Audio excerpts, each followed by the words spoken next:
কি করছেনটা কি আপু আপনি? দেখুন, একে তো জোর করে বিয়ে করলেন, এখন আবার জোর করে আমার কাছে আসার চেষ্টা করছেন। একটা কথা সব সময় মাথায় রাখবেন, জোর করে দেহ পাওয়া যায় কিন্তু মন পাওয়া যায় না। তাই আপনি আমার দেহ পাবেন জোর করে, কিন্তু মন পাবেন না। আরে রাখতো তোর দেহ আর মনের দ্বন্দ্ব। দেখ, যেখানে যাবে মন, মন তো সেখানেই চলে যাবে। দেহ তো মনেরই অংশ, তাই না? তাহলে আমি যদি তোর দেহ অর্জন করে নিতে পারি, তোর মনটাও অর্জন করে নিতে পারবো। কোনো ব্যাপার না, একদম চিন্তা করিস না পিচ্চি সোনা। তবে কি কি সব উল্টাপাল্টা বলছেন আপনি? অনন্যা খাটের উপরে ঝাঁকিয়ে বসে ওর দামি শাড়ির আঁচলটা ঠিক করতে করতে নীরবের দিকে এক পা করে এগিয়ে এলো। নীরব ভয়ে বিছানার এক কোণে গুটিসুটি মেরে বসে আছে। বেচারার পরনে নতুন পাঞ্জাবি, হাতে মেহেন্দি, আর চোখে জল আসার উপক্রম। শোন নীরব, বেশি নড়াচড়া করিস না। এই যে তুই ভাবছিস আমি তোকে জোর করে বিয়ে করেছি, এটা তো একদম ঠিক কথা। তোর ওই মায়া মায়া মুখটা দেখে আমার মনটা কেমন জানি করে উঠেছিল। আর আমি তো জানিসই বড়লোকের মেয়ে, যা চাই তা চিনিয়ে নিই। তাই তোর বাপের ধারের টাকা শোধ করে দিয়ে সোজা তোকে বিয়ের পিড়িতে বসিয়ে দিলাম। লাভ ম্যারেজ না হোক, বিজনেস ম্যারেজ তো বটেই। আপনি একটা আস্ত ডাইনি, লোককে বউ হিসেবে পরি পায়, আর আমি পেয়েছি একটা জল্লাদ। আমার কলেজের ফ্রেন্ডরা শুনলে হাসাহাসি করবে যে নীরবকে তার বউ তুলে নিয়ে গিয়ে বিয়ে করেছে। হাসবে কেন, উল্টো হিংসে করবে। বলবি আমার বউ যেমন মালদার তেমনই দিলদার। এখন শোন, এই যে আমি তোর কাছে আসছি, এটা কোনো জোর না, এটা তো আমার অধিকার। তুই আমার লিগ্যাল হাজবেন্ড, বুঝতে পেরেছিস? অনন্যা এক ঝটকায় নীরবের পাঞ্জাবির কলার ধরে নিচের দিকে টেনে আনলো। নীরবের হার্টবিট তখন মনে হচ্ছে 1000 স্পিডে দৌড়াচ্ছে। ওরে বাবা, মা গো বাঁচাও! আপনি কি আমাকে চিবিয়ে খেয়ে ফেলবেন নাকি? দেখুন আপু, থুরি বউ সাহেব, আমি কিন্তু এখনো ছোট, আমার সামনে ফাইনাল পরীক্ষা। পরীক্ষা তো কাল সকালে, আজ তো বাসর রাত। তুই ভীতু ইঁদুরের মতো কাঁপছিস কেন? আমি তোকে ইঞ্জেকশন দিব নাকি? আয় তো এদিকে। অনন্যা জোর করে নীরবের পাশে বসে ওর গালে একটা জোরে টোকা দিল।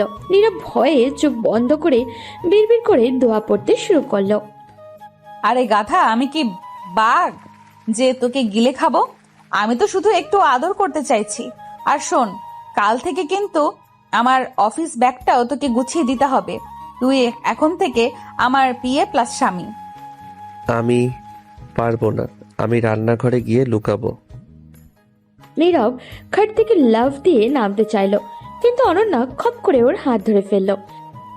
পালাবি কোথায়? এই রুমের চাবি আমার কাছে। সারা রাত আজ তোকে আমার বকবক শুনতে হবে আর আমার পায়ে মেসেজ করে দিতে হবে, বুঝেছিস? নীরব বুঝতে পারলো এই দাপুটে আর লুচ্চু স্বভাবের বড়লোক আপুর পাল্লায় পড়ে ওর জীবনটা তেজপাতা হয়ে গেছে। ও অসহায়ভাবে খাটের এক কোণায় বসে রইল, আর অনন্যা জয়ের হাসি হেসে নিজের ফোন বের করে সেলফি তুলতে ব্যস্ত হয়ে পড়ল। ক্যাপশন দিল, with my cute little husband. সকালবেলা জানলার পর্দা ভেদ করে আসা রোদে নীরবের ঘুম ভাঙলো। চোখ মেলতেই দেখলো সে খাটের এক কোণায় কুকুরে শুয়ে আছে, আর অনন্যা দিব্যি পাপ তুলে দিয়ে ওর বুকের উপরে হাত রেখে অঘোরে ঘুমাচ্ছে। নীরবে কালকে রাতের ধকল মনে পড়ে গেল। সারা রাত অনন্যা তাকে দিয়ে পা টিপিয়েছে আর নিজের অফিসের গল্পের ঝুড়ি খুলে বসেছিল। এরা খুব সাবধানে অনন্যার হাতটা সরিয়ে খাট থেকে নামার চেষ্টা করলো, আর মনে মনে বলল, বাবা গো, এই মহিলার হাত থেকে বাঁচতে হলে সকাল সকাল পগার পার হতে হবে। নিচে গিয়ে সবার সাথে মিশে থাকলে হয়তো আর এমন অত্যাচার করতে পারবে না। সে গুটিসুটি পায়ে বাথরুমে ঢুকে ফ্রেশ হয়ে নিচে এলো। ড্রয়িং রুমে তখন অনন্যার মা, বাবা আর আত্মীয় স্বজনরা নাস্তার টেবিলে বসেছেন। নীরবকে দেখে অনন্যার মা হাসি মুখে বললেন, আরে বাবা নীরব, এত সকালে উঠে পড়লে যে? বসো বসো, নাস্তা করো। নীরব লাজুক মুখে একটা চেয়ারে গিয়ে বসলো। ভাবলো এখানে সবার মতো এখানে সবার সামনে অন্তত অনন্যা তাকে হেনস্থা করতে পারবে না, কিন্তু তার সেই স্বস্তি বেশিক্ষণ টিকলো না। সিঁড়ি দিয়ে খটখট শব্দ করে রাজকীয় ভঙ্গিতে নেমে আসছে অনন্যা। পরনে দামি সিল্কের শাড়ি, চোখে চশমা। নিচে এসেই সবার সামনে উচ্চ স্বরে বলে উঠল, গুড মর্নিং এভরিওয়ান। কি রে পিচ্ছি সোনা, আমাকে একা ফেলে এখানে এসে বসে আছিস যে? কাল রাতে তো বললি সারা জীবন পাশে থাকবি, সকালেই আমাকে ভুলে গেলি। নীরবের গলায় লুচি আটকে যাওয়ার উপক্রম। সবার সামনে এমন নির্লজ্জ কথা শুনে সে লাল হয়ে গেল। কি যাতা বলছেন আপনি সবার সামনে? চুপ করুন তো। আরে লজ্জা পাচ্ছিস কেন? বড়রা তো জানেই আমরা বিবাহিত। মা দেখেছো তোমার জামাই কত লাজুক, সকালে আমাকে একটা গুড মর্নিং কিস পর্যন্ত দিল না, উল্টো পালিয়ে এলো। নীরবের শাশুড়ি হেসেই অস্থির। নীরব ডাইনিং টেবিলের নিচে পা দিয়ে অনন্যাকে ইশারা করছে থামার জন্য, কিন্তু অনন্যা আরো এক ধাপ এগিয়ে নীরবের ঠিক পাশের চেয়ারে টেনে একদম গা ঘেঁষে বসলো। আপু, মানে অনন্যা, সরে বসুন। আমার দম বন্ধ হয়ে আসছে, সবাই দেখছে। দেখুক না, আমি তো আমার নিজের সম্পত্তির পাশেই বসেছি। শোন নীরব, আজ থেকে আমার অফিসের লাঞ্চ বক্স তুই রেডি করবি। আর শোন, আমার কফিটা কিন্তু একটু বেশি মিষ্টি দিবি, ঠিক তোর মতো। নীরব কোনো মতে নাস্তা শেষ করে উঠে দাঁড়ালো আর বলল, আমি একটু বাগানে যাচ্ছি। সে দ্রুত পায়ে বাগান দিয়ে বাড়ির পেছনের গেটের দিকে যাওয়ার চেষ্টা করলো। ভাবলো একটু আড়ালে গিয়ে বন্ধুদের সাথে ফোনে কথা বলে মনটা হালকা করবে, কিন্তু গেট পর্যন্ত পৌঁছানোর আগেই পেছন থেকে হুকুম এলো, এই যে মিস্টার পিচ্ছি, পালানোর চেষ্টা করছিস নাকি? খবরদার এক পাওয়ার সামনে বাড়াবি না। নীরব অসহায়ের মতো ঘুরে দাঁড়ালো, দেখলো অনন্যা হাতে গাড়ির চাবি নিয়ে দাঁড়িয়ে আছে। আমি একটু হাঁটতে যাচ্ছিলাম। সবসময় কেন আমার পিছু পিছু আসেন? কারণ তুই হলি আমার এনার্জি ড্রিঙ্ক। তোর এই রাগী মুখটা দেখলে আমার অফিসের কাজ করতে সুবিধা হয়। এখন চল, আমার গাড়িতে তুলে দিয়ে আসবি।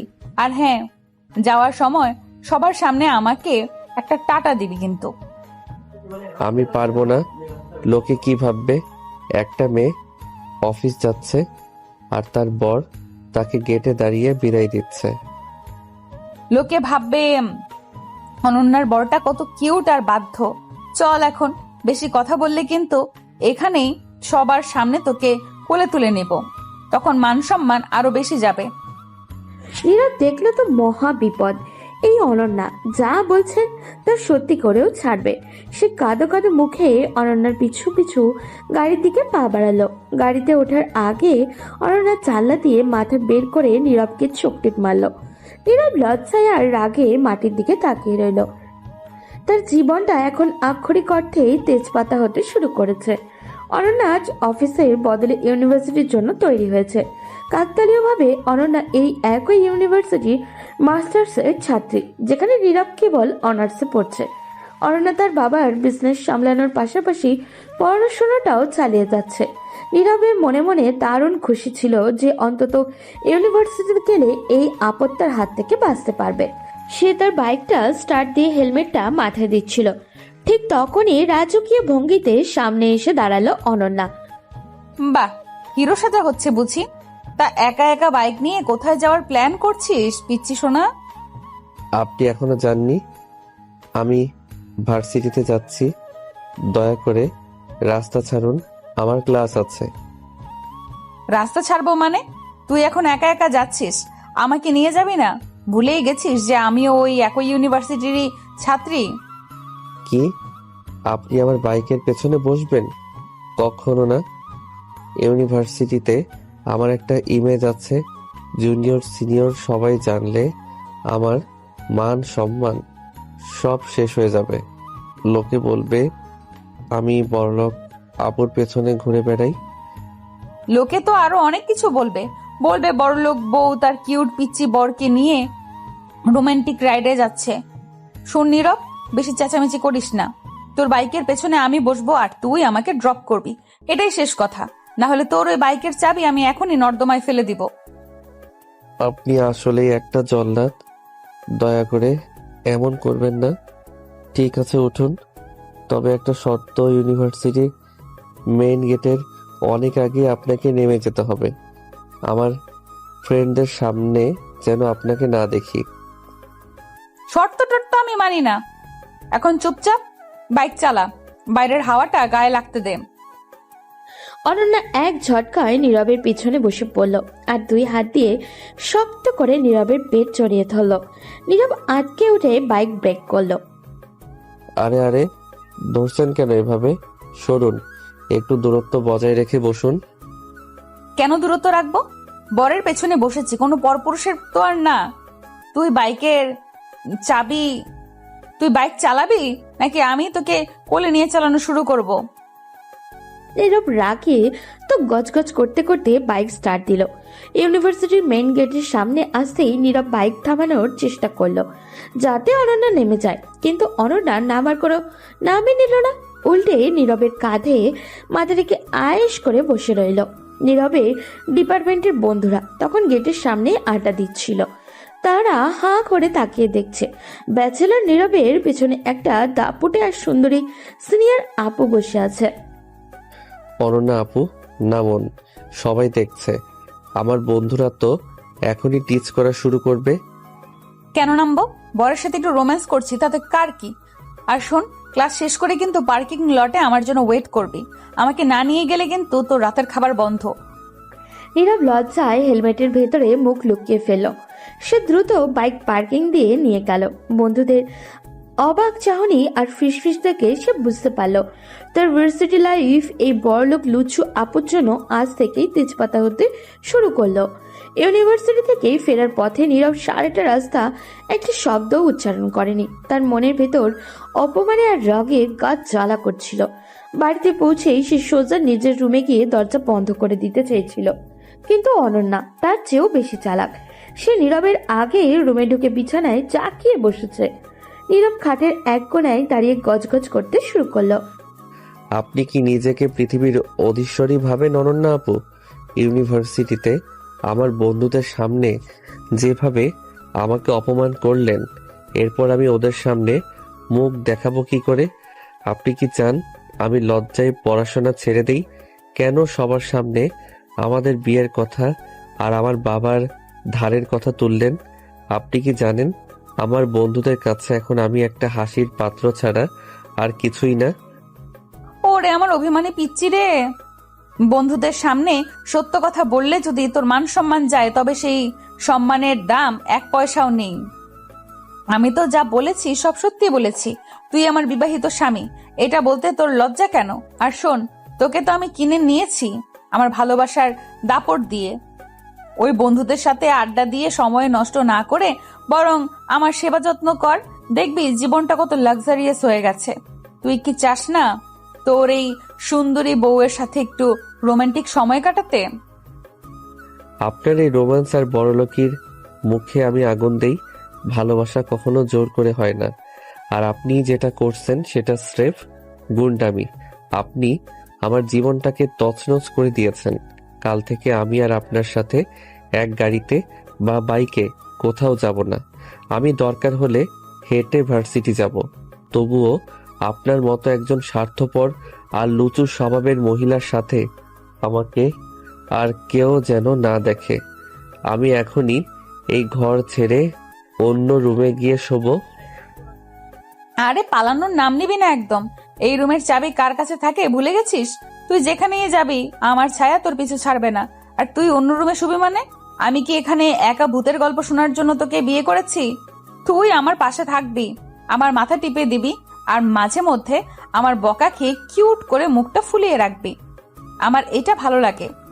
এখন বেশি কথা বলবি না, চুপচাপ গিয়ে আমার জন্য এক কাপ কফি বানিয়ে নিয়ে আয়।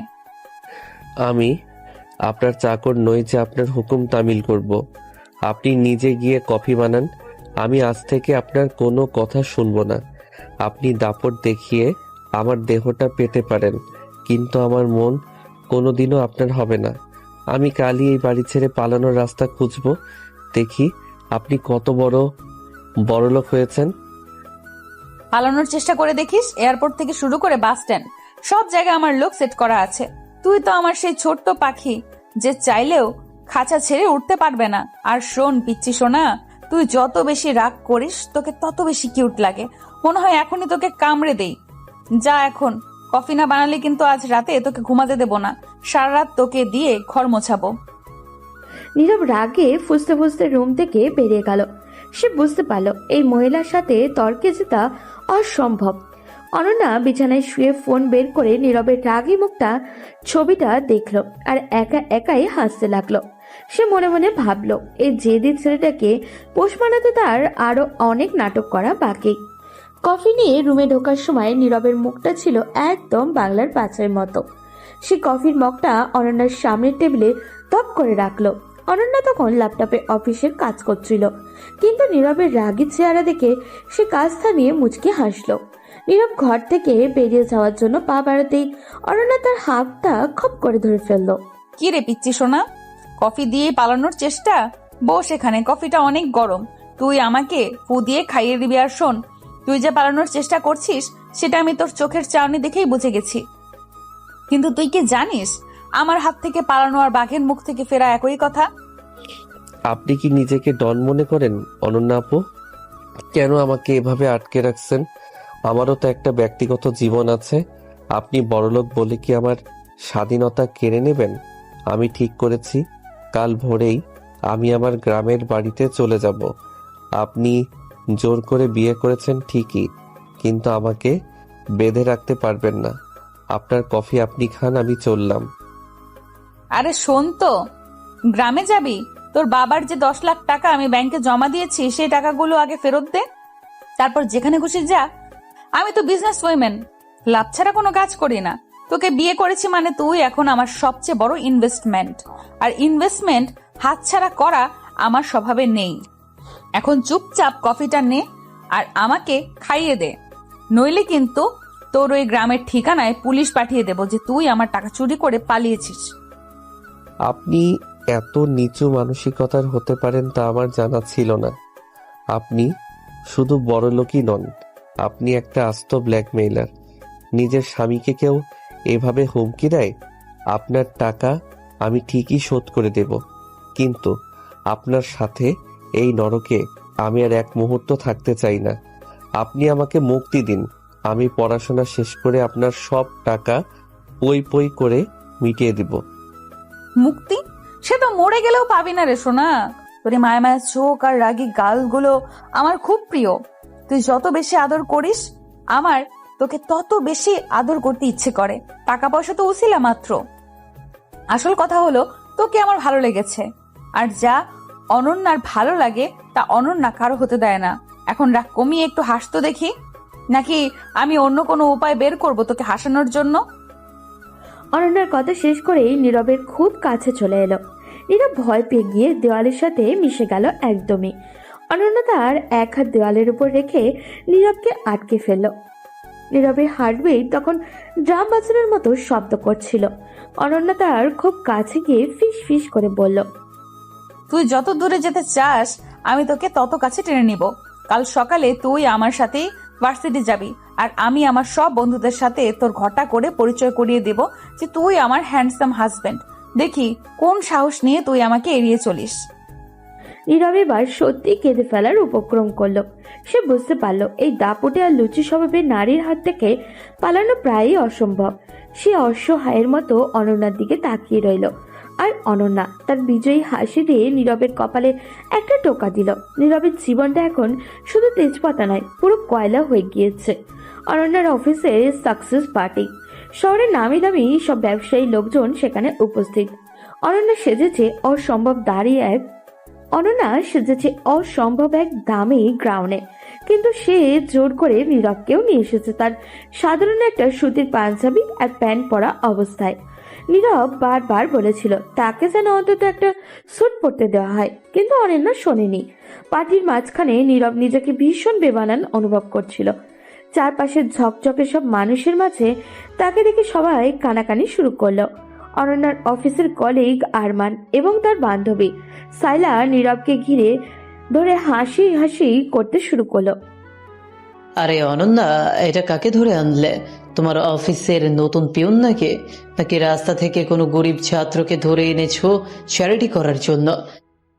এই পরিবেশে এমন বেপোশাকে কেউ আসে নাকি? তোমার রুচি তো দিন দিন নিচে নেমে যাচ্ছে দেখছে। এই ছেলে, তুমি কি জানো এই পার্টিতে ঢোকার যোগ্যতা তোমার পকেটের টাকার চেয়েও বেশি? এইখানে এক গ্লাস শরবতের যা দাম তা দিয়ে হয়তো তোমার পুরো মাসের ম্যাচ ভাড়া হয়ে যাবে। দেখুন আরমান সাহেব, আমি এখানে নিজের ইচ্ছায় আসিনি। আপনাদের অনন্যা ম্যাম আমাকে জোর করে নিয়ে এসেছেন। আমার পোশাক সাধারণ হতে পারে, কিন্তু আমি চোর বা পিয়ন নই। আমি একজন ছাত্র। আপনারা আমাকে নিয়ে এভাবে কথা বলার কোনো অধিকার রাখেন না। অনন্যা আপু, আপনি কি শুনতে পাচ্ছেন এরা আমাকে কি বলছে? আপনি কেন চুপ করে দাঁড়িয়ে আছেন? আপনি তো আমাকে এই পোশাকে আসতে বাধ্য করেছেন। এখন কেন কিছু বলছেন না? ওরে বাবা, ওর তো খুব তেজ। এই পিচ্ছি, তুই জানিস তুই কার সামনে দাঁড়িয়ে আছিস? অনন্যা ম্যামের সাথে তোর নাম নেওয়াটাও তো পাপ। তুই কি ওনার বাড়ির কাজের লোক, নাকি দয়ার পাত্র হয়ে ওনার আশেপাশে ঘুরঘুর করিস? তোকে দেখলে তো মনে হচ্ছে তুই কোনো বস্তি থেকে পালিয়ে এসেছিস। এই সিকিউরিটি, একে এখান থেকে বের করে দাও তো। ওনার মতো হাই প্রোফাইল লেডির পাশে তোকে মোটেও মানাচ্ছে না। সবাই তোকে দেখে হাসছে, তুই কি সেটা বুঝতে পারছিস না? নাকি লজ্জা শরম সব ধুয়ে খেয়েছিস? অনন্যার অফিসের কালিক আরমান এবং তার বান্ধবী সাইলা নীরবকে ঘিরে ধরে হাসাহাসি করতে শুরু করলো। নীরব অপমানে নীল হয়ে যাচ্ছিল। সে ভিড়ের মধ্যে অনন্যাকে খুঁজছিল। দেখলো অনন্যা একটু দূরেই এক হাতে ড্রিঙ্কসের গ্লাস নিয়ে দেয়ালের সাথে হেলান দিয়ে দাঁড়িয়ে আছে। তার মুখে কোনো রাগ নেই, কোনো প্রতিবাদও নেই, বরং সে খুবই শান্তভাবে এমন কিছুতে কৌতুক নিয়ে নীরবের অপমান উপভোগ করছে। নীরব লক্ষ্য করলো অনন্যা যেন চাইছে আরমান আর সাইলা তাকে অপমান করুক। নীরবের চোখ ফেটে জল চলে এলো। সে অবিশ্বাসের দৃষ্টিতে অনন্যার দিকে তাকালো। অনন্যা আপু, আমি কখনো ভাবিনি আপনি এতটা নিষ্ঠুর হতে পারেন। আপনি আমাকে সবার সামনে ছোট করার জন্য এখানে নিয়ে এসেছেন। আপনি চেয়েছেন আমি সবার কাছে হাসির পাত্র হই, যাতে আমি আরো বেশি আপনার উপর নির্ভরশীল হয়ে পড়ি। আমি তো আপনাকে বিশ্বাস করতে চেয়েছিলাম। ভেবেছিলাম আপনি হয়তো আমাকে সবার সাথে সম্মান দিয়ে পরিচয় করিয়ে দেবেন, কিন্তু আপনি তো শুধু দাঁড়িয়ে দেখছেন। আমার কান্না দেখে কি আপনার খুব আনন্দ হচ্ছে? আপনি কি চান আমি সবার পায়ে ধরে মাফ চাই যে আমি গরিব? এই নিন আপনার পার্টি, আর এই নিন আপনার দয়া। আমি আর এক মুহূর্ত এখানে থাকবো না। নীরব আর কথা বলতে পারল না, তার কণ্ঠরোধ হয়ে আসছিল। সে দুই হাত মুঠে ঢেকে কান্না করতে করতে পার্টির মেইন গেট দিয়ে দৌড়ে বেরিয়ে গেল। পেছনে আরমান আর সাইলার অট্টহাসি তখনও তার কানে বাজছিল। অনন্যা এতক্ষণ পাথরের মতো দাঁড়িয়ে থাকলেও নীরব বেরিয়ে যাওয়ার পর ঠিকই পর মুহূর্তে তাদের হাতের গ্লাসটা সজোরে মেঝেতে আছাড় দিয়ে ভাঙলো। তার চোখের চাহনি মুহূর্তেই বদলে গেল।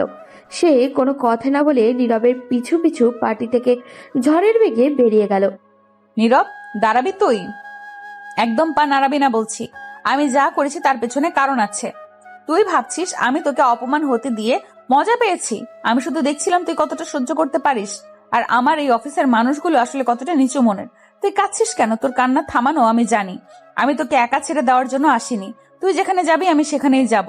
এই মাঝরাতে তুই একা কোথায় যাবি? শোন নীরব, কথা শোন আমার। নীরব থামল না। সে ফুটপাত দিয়ে পাগলের মতো দৌড়াচ্ছিল আর চোখ মুছছিল। অনন্যা তার হাই হিল জুতো জোড়া খুলে হাতে নিয়ে খালি পায়ে নীরবের পেছন পেছন দৌড়াতে লাগলো।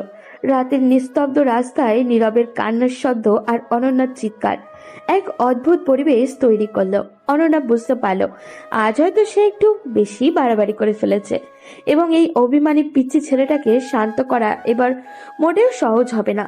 রাতের নির্জন রাস্তা, ল্যাম্পপোস্টের আবছা আলোয় নীরব পাগলের মতো দৌড়াচ্ছে।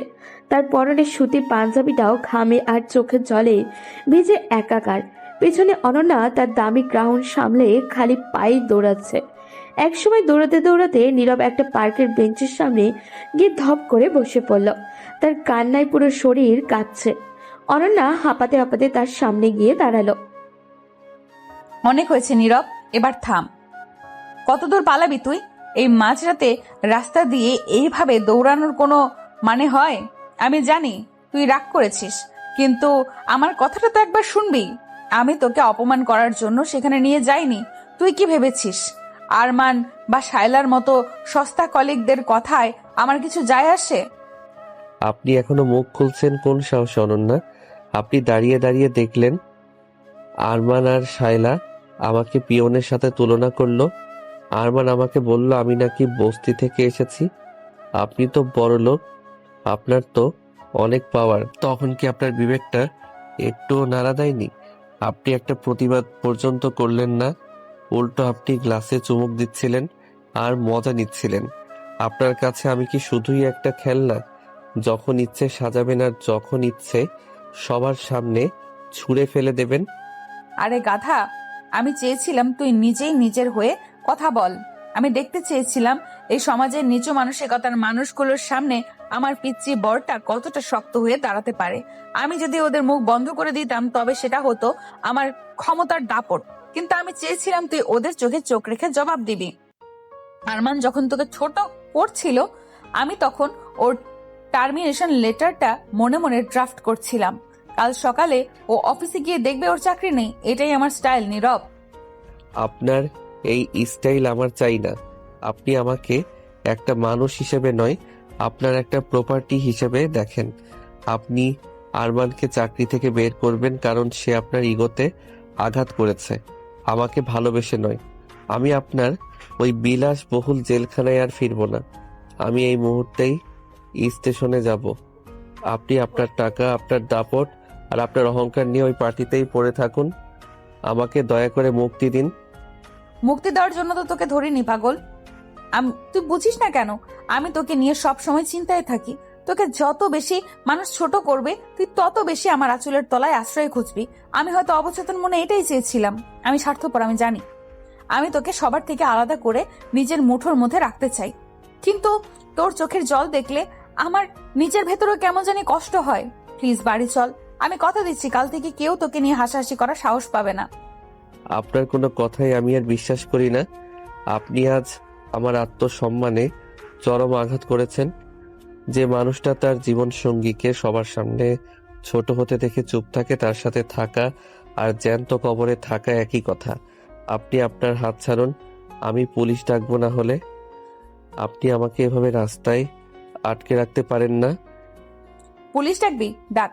পুলিশ এলে আমি বলবো আমার স্বামীর মাথা গরম করে মাঝরাতে আত্মহত্যা করতে যাচ্ছে আর আমি তাকে বাঁচাতে এসেছি। পুলিশ কাকে বিশ্বাস করবে ভাবতো একবার? ওই ছেঁড়া পাঞ্জাবি পরা তোকে নাকি অনন্য চৌধুরীকে? শোন নীরব, জেদ করিস না। আমি তোকে ভালোবাসি কিনা জানি না, কিন্তু তোকে ছাড়া আমি থাকতে পারবো না। তুই আমার নেশা হয়ে গেছিস। চল বলছি, না হলে কিন্তু আমি এখানেই মাঝ রাস্তায় চিৎকার করে কান্নাকাটি শুরু করব। তখন দেখবি মানুষ কাকে সাপোর্ট করে। নীরব অসহায়ভাবে আকাশের দিকে তাকালো। সে বুঝতে পারলো এই মহিলার বুদ্ধির সাথে পাল্লা দেওয়া তার সাধ্যের বাইরে। অনন্যা নীরবের চোখের জল নিজের আঁচল দিয়ে মুছিয়ে দিল। এরপর সে ঝট করেই নীরবের গালে একটা আলতো কামড় দিল। নীরব যন্ত্রণায় মুখ কুঁচকে ফেললেও আর নড়ার শক্তি পেল না। অনন্যা বিজয়ী হাসি হেসে নীরবের হাত ধরে গাড়ির দিকে টেনে নিয়ে চলল। রাতের নিস্তব্ধতায় শুধু নীরবের দীর্ঘশ্বাস শব্দ শোনা যাচ্ছিল। পরদিন সকাল, অনন্যার ড্রয়িং রুমে এক থমথমে পরিবেশ বিরাজ করছে। আরমান আর সাইলা খুব খুশি খুশি মনে অনন্যার বাড়িতে এসেছে, কারণ অনন্যা তাদের জরুরি ভিত্তিতে ডেকে পাঠিয়েছে। তারা ভাবছে কালকের পার্টিতে নীরবকে অপমান করার জন্য হয়তো অনন্যা তাদের কোনো বিশেষ পুরস্কার বা প্রমোশন দিবে। নীরব ড্রয়িং রুমে সোফায় এক কোণায় মাথা নিচু করে বসে আছে। অনন্যার হাতে একটা ফাইল নিয়ে সিঁড়ি দিয়ে নেমে এলো। তার চোখে মুখেও এক ধরনের হিমশীতল কঠোরতা। শুভ সকাল আরমান। শুভ সকাল শায়লা। এসো বসো। কালকের পার্টিতে তোমরা বেশ ভালোই বিনোদন দিয়েছো। বিশেষ করে নীরবকে নিয়ে তোমরা যে মন্তব্য করেছিলে সেগুলো আমার কানে এখনো বাজছে। আরমান, তুমি যেন কি বলেছিলে? নীরব আমার অফিসের পিয়ন হওয়ারও যোগ্য নয়। আর শায়লা, তুমি বললে নীরব বস্তি থেকে এসেছে।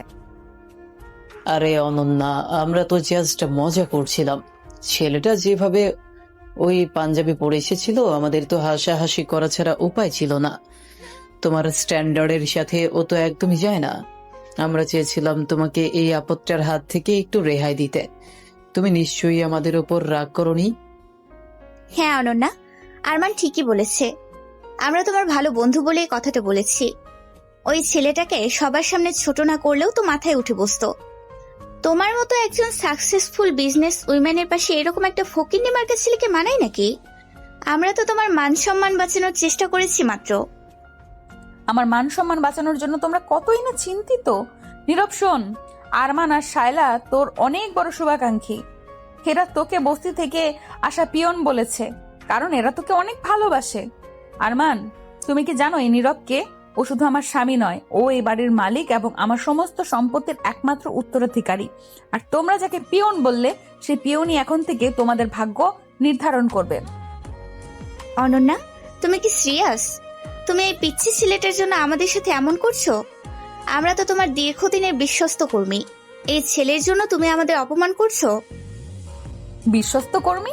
আরমান, গত 3 বছরে তুমি কোম্পানি থেকে প্রায় 50 লাখ টাকা তছরূপ করেছ। ভেবেছিলে আমি জানবো না? এই ফাইলে তোমার সব দুর্নীতির প্রমাণ আছে। আর শায়লা, তুমি আমার ক্লায়েন্টদের কাছে কোম্পানির সিক্রেট ইনফরমেশন বিক্রি করো। আমি এতদিন চুপ ছিলাম কারণ তোমরা কাজের লোক হিসেবে ভালো ছিলে, কিন্তু যখন তোমরা আমার জীবনের সবচেয়ে দামি মানুষটাকে স্পর্শ করেছো, তখন আমি আর মালিক নই, আমি তখন চণ্ডীরূপ ধারণ করেছি। আরমান আর সাইলার মুখ মুহূর্তের মধ্যেই ফ্যাকাশে হয়ে গেল। তাদের কপালেও বিন্দু বিন্দু ঘাম জমতে শুরু করেছে। তারা ভাবতেও পারেনি অনন্যা তাদের সব কুকীর্তি এভাবে নখর দর্পণে রেখেছে। নীরব অবাক হয়ে অনন্যার দিকে তাকিয়ে রইল। সে কখনো কল্পনাও করেনি যে অনন্যা তার অপমানের প্রতিশোধ নিতে এত দূর যাবে। অনন্যা, আমাকে মাফ করে দাও। আমি ভুল করেছি। আমি কালকের সব কথা তুলে নিচ্ছি। আমি নীরবের পায়ে ধরে ক্ষমা চাইব। প্লিজ আমার নামে পুলিশ কেস দিও না। আমার ক্যারিয়ার ধ্বংস হয়ে যাবে। আমি আর কোনোদিন নীরবের সামনে আসবো না। নীরবের পায়ে ধরা? হ্যাঁ, সেটাই করবে। আরমান, তুমি এখন এই মুহূর্তে নীরবের পা পরিষ্কার করবে। আর শায়লা, তুমি এই ড্রয়িং রুমের মেঝে নিজের ওড়না দিয়ে মুছে পরিষ্কার করবে। যদি এটা করতে পারো তবে আমি হয়তো তোমাদের ছেলের ভাত খাওয়া থেকে রেহাই দেব। আর যদি না করো তবে গেটের বাইরে পুলিশ ভ্যান দাঁড়িয়ে আছে। Choice is yours. অনন্যা, এটা তো জুলুম। তুমি আমাদের বন্ধুত্বের সামনে এমন করতে পারো না। আমরা শিক্ষিত মানুষ, আমাদের ডিগনিট আছে। তুমি একটা ছেলের জন্য আমাদের এত বড় শাস্তি দিচ্ছ? ডিগনিট? যখন নীরবকে সবার সামনে পিয়ন বলেছিলে তখন ডিগনিট কোথায় ছিল?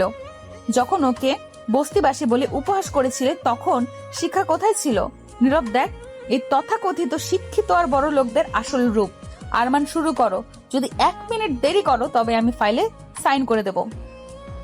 আরমান আর কোনো উপায় না দেখে টলমল পায়ে নীরবের সামনে গিয়ে হাঁটু গেড়ে বসলো। সে থর থর করে কাঁপতে কাঁপতে নীরবের চটি জোড়া হাতে নিয়ে মুছতে শুরু করলো।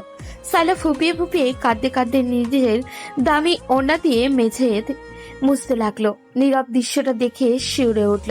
সে ভাবলো অনন্যা আসলেই ভয়ঙ্করী। সে ভালোবাসা প্রকাশ করে দাপট দেয় আর ঘৃণা প্রকাশ করে ধ্বংস দিয়ে। কিরে পিচ্চি সোনা, এখন মনটা একটু ভালো হয়েছে তো? তোর এই বউটা লুচু হতে পারে, কিন্তু সে তোর অসম্মান সইবার মতো মেয়ে নয়। যারা তোকে কাঁদিয়েছে তাদের আমি আজীবন কাঁদানোর ব্যবস্থা করে দিলাম। আরমান আর শায়লা, তোমাদের বরখাস্ত করা হলো। আজ থেকে এই শহরের কোনো কোম্পানি তোমাদের চাকরি দেবে না, এটা আমার গ্যারান্টি। এখন বেরিয়ে যাও আমার বাড়ি থেকে। আরমান আর সাইলা অপমানিত আর লজ্জিত অবস্থায় মাথা নিচু করে বেরিয়ে গেল। নীরব দীর্ঘক্ষণ চুপ থাকার পর অনন্যার দিকে এগিয়ে গেল। তার চোখে রাগ নেই, তবে এক ধরনের আতঙ্ক আর বিস্ময় খেলা করছে। আপনি কি মানুষ নাকি জল্লাদ? অনন্যা, আপনি ওদের ক্যারিয়ার শেষ করে দিলেন। আমি জানি ওরা আমাকে অপমান করেছে, কিন্তু এই শাস্তিটা কি একটু বেশি হয়ে গেল না? আপনি তো চাইলেই ওদের শুধু বকা দিতে পারতেন। আমার রাজ্যের বিচার এইভাবেই হয় রে পিচ্চি। যারা আমার নীরবকে ছোট করবে তাদের পৃথিবীটা আমি ছোট করে দেব। এখন ওসব বাদ দে। আজ সারা দিন আমি অফিস যাব না। আজ তুই আর আমি মিলে শপিং এ যাব। কালকের এই পাঞ্জাবিটা আমি পরিয়ে দিয়েছি, আজ তোকে আমি রাজপুত্রের মতো সাজাবো। কিরে, যাবি তো নাকি আবার কান্না শুরু করবি? নীরব দীর্ঘশ্বাস ফেলল। সে বুঝতে পারল এই মহিলার অবাধ্য হওয়া মানে নিজের বিপদ ডেকে আনা। অনন্যা জয়ীর হাসি হেসে নীরবের চিবুক ধরে একটু আদর করে দিল। নীরব অসহায় ভাবে মেনে নিল তার এই বিচিত্র আর দাপটে বইয়ের ভালোবাসা। সকালবেলা ডাইনিং টেবিলে অনন্যার বাবা মা নাস্তা করছেন। নীরব খুব ভদ্র ছেলের মতো মাথা নিচু করে চুপচাপ পাউরুটির জ্যাম মাখাচ্ছে। অনন্যা তখনও রুমে সাজগোজ করছে। কিছুক্ষণ পর অনন্যা রাজকীয় ভঙ্গিতে ডাইনিং এ এলো এবং এসে নীরবের গলাটা টেনে ধরলো। নীরব আটকে উঠল, বড়দের সামনেই কিছু বলতে পারল না। কিরে পিচ্ছি সোনা, খুব তো ভদ্র সেজে বসে আছিস। মা দেখেছো তোমাদের সামনে কেমন বিড়াল ছানা হয়ে থাকে, অথচ রুমে গেলেই আমার সাথে কুস্তি লড়তে চায়। এই নীরব, আমাকে চা বানিয়ে দিবি বলেছিলেন না, কই আমার চা? অনন্যা আপু, মানে আমি তো এখনই নাস্তা করতে বসলাম। মা তো আমাকে চা দিয়েছেন, আপনি চাইলে ওখান থেকেই নিতে পারেন। সবার সামনে কেন এভাবে বিরক্ত করছেন? আমাকে একটু শান্তিতে খেতে দিন। একদম চুপ। মা দিয়েছে সেটা মায়ের হাতের চা, আমি খাবো তোর হাতের চা। যা এখন রান্নাঘরে গিয়ে আমার জন্য আদা দিয়ে কড়া করে 1 কাপ চা বানিয়ে নিয়ে আয়। না নিয়ে আসলে কিন্তু তোর এই জ্যাম মাখানো রুটি আমি কেড়ে নেব। অনন্যার বাবা খবরের কাগজ থেকে চোখ সরিয়ে মেয়ের দিকে তাকালেন। তিনি বরাবরই শান্ত স্বভাবের মানুষ। নীরবের অসহায় মুখটা দেখে ওনার মায়া লাগলো। তিনি অনন্যাকে শাসন করার সুরে বললেন, অনন্যা, তুই দিন দিন বড্ড বেশি বাড়াবাড়ি করছিস। ছেলেটা সবে নাস্তা শুরু করলো আর তুই এসে ওকে হুকুম দিচ্ছিস? ও কি তোর বাড়ির চাকর নাকি? ও এই বাড়ির জামাই। একটু সম্মান দিয়ে কথা বলতে শেখ। ওকে সারাক্ষণ এভাবে বিরক্ত করা মোটেও ঠিক নয়। হ্যাঁ অনন্যা, তোর বাবা ঠিকই বলেছে। নীরব তো লক্ষ্মী একটা ছেলে। ও আমাদের সাথে কত সুন্দর করে কথা বলে, বাড়ির সব কাজ নিজে থেকে করতে চায়, অথচ তুই সারাক্ষণ ওর পিছনে লেগে থাকিস। তুই কেন ছেলেটার সঙ্গে এমন করিস সব সময়? ওকে একটু শান্তিতে থাকতে দিবি তো? বাবা, তোমরা আসলে কিছুই বলছো না। ওই লক্ষ্মী ছেলে সেজে তোমাদের মন জয় করে নিয়েছে, কিন্তু ওকে তো আমার মন জয় করতে হবে। আমি ওকে একটু একটু শাসন না করলে ও তো আমাকে পাত্তা দিতেই চায় না। আর তোমরা সম্মান সম্মান করছো কেন? আমি ওর বড়লোক বউ, ওকে একটু নাচাবো না, সেটা কি হয়? বাবা, আমি চা বানিয়ে নিয়ে আসছি। অনন্যা আপুর সাথে তর্ক করে কোনো লাভ নেই। উনি যা চান সেটাই হবে। আমি ঠিক আছি, আপনারা চিন্তা করবেন না। নীরব দীর্ঘশ্বাস ফেলে রান্নাঘরের দিকে পা বাড়ালো। অনন্যা পেছন থেকে মুচকি হেসে ওর বাবার দিকে তাকালো। অনন্যার চোখে মুখে তখন এক অদ্ভুত জেদ আর ভালোবাসার সংমিশ্রণ। বাবা মা শোনো, তোমরা ভাবছো আমি ওর উপর অত্যাচার করছি। আসলে ব্যাপারটা তা নয়। ও এখনো অনেক লাজুক আর ভীতু। ও ভাবে আমি ওকে শুধু টাকার জোরে বিয়ে করেছি, কিন্তু ও এটা বুঝতে চায় না যে আমি ওকে কতটা ভালোবাসি। ওকে আমার এই পাগলামি, এই দাপট আর এই ভালোবাসাটা বুঝতে হবে। আমি ওকে বারবার বিরক্ত করি যাতে ও আমাকে এড়িয়ে চলতে না পারে। ওকে আমার উপরে রাগ করতে দেই, যাতে এক সময় এই রাগটা ভালোবাসায় বদলে যায়। ভালোবাসা কি এভাবে হয় মা? কাউকে জোর করে বা বিরক্ত করে কি মনের টান তৈরি করা যায়? তুই ওকে সময় দে, সম্মান দে ওকে, দেখবি ও নিজে তোর কাছে আসবে। সময় দিলেও তো পালিয়ে যাওয়ার সুযোগ খুঁজবে বাবা। আমি চাই ও সব সময় আমার কথা ভাবুক, সে রাগ করে হোক আর ঘৃণা করে হোক। আমি তো জানি ও মনে মনে আমাকে পছন্দ করতে শুরু করেছে, কিন্তু শুধু স্বীকার করার সাহস পাচ্ছে না।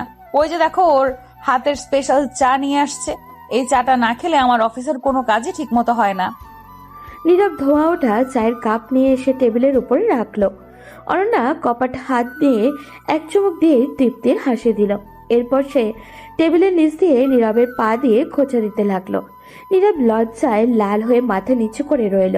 সে বুঝতে পারল অনন্যার বাবা মার শাসনও এই বড়লোক লুচু আপুর কোনো পরিবর্তন আনতে পারবে না। তার কপালে আজীবন এই আদরে অত্যাচার সওয়া ছাড়া আর কোনো উপায় নেই। সকালবেলা নীরব তার বাইকটা স্টার্ট দিয়ে ভার্সিটি যাওয়ার জন্য প্রস্তুত হচ্ছিল। ঠিক সেই মুহূর্তেই অনন্যা এক হাতে দামি হ্যান্ডব্যাগ আর অন্য হাতে সানগ্লাস নিয়ে রাজকীয় ভঙ্গিতে গেটের সামনে এসে দাঁড়ালো। সে আজ অফিস বদলে ভার্সিটি যাওয়ার জন্য একেবারে তৈরি হয়ে এসেছে।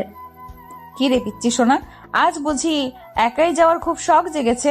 আমাকে ফেলে রেখে যাওয়ার কথা ভাবলি কি করে? চল, আজ আমি তোর বাইকে যাব। দেখুন অনন্যা আপু, আজ ভার্সিটিতে আমার খুব গুরুত্বপূর্ণ ক্লাস আছে। আপনি সাথে থাকলে আমি পড়াশোনায় মন দিতে পারি না। আপনি প্লিজ নিজের গাড়িতে যান। আপনার এই বিশাল দামি গাড়ি থাকতে আমার এই ভাঙা বাইকে কেন যেতে চাইছেন? শোন নীরব, তোর বাইকটা ভাঙা হতে পারে, কিন্তু তোর পেছনের সিটটা শুধু আমার জন্য বরাদ্দ। তুই রাজি না হলে আমি কিন্তু এইখানে গেট আটকে দাঁড়িয়ে থাকবো। তুই কি চাস আজ তোর ক্লাস মিস হোক? চুপচাপ বাইক স্টার্ট দে আর আমার পেছনে নিয়ে চল। নীরব নিরুপায় হয়ে অনন্যাকে বাইকে তুলে নিল। অনন্যা বাইকে বসে শক্ত করে নীরবের পেট জড়িয়ে ধরল। নীরব বারবার হাত সরাতে বলেও অনন্যা আরো বেশি করে চেপে ধরল।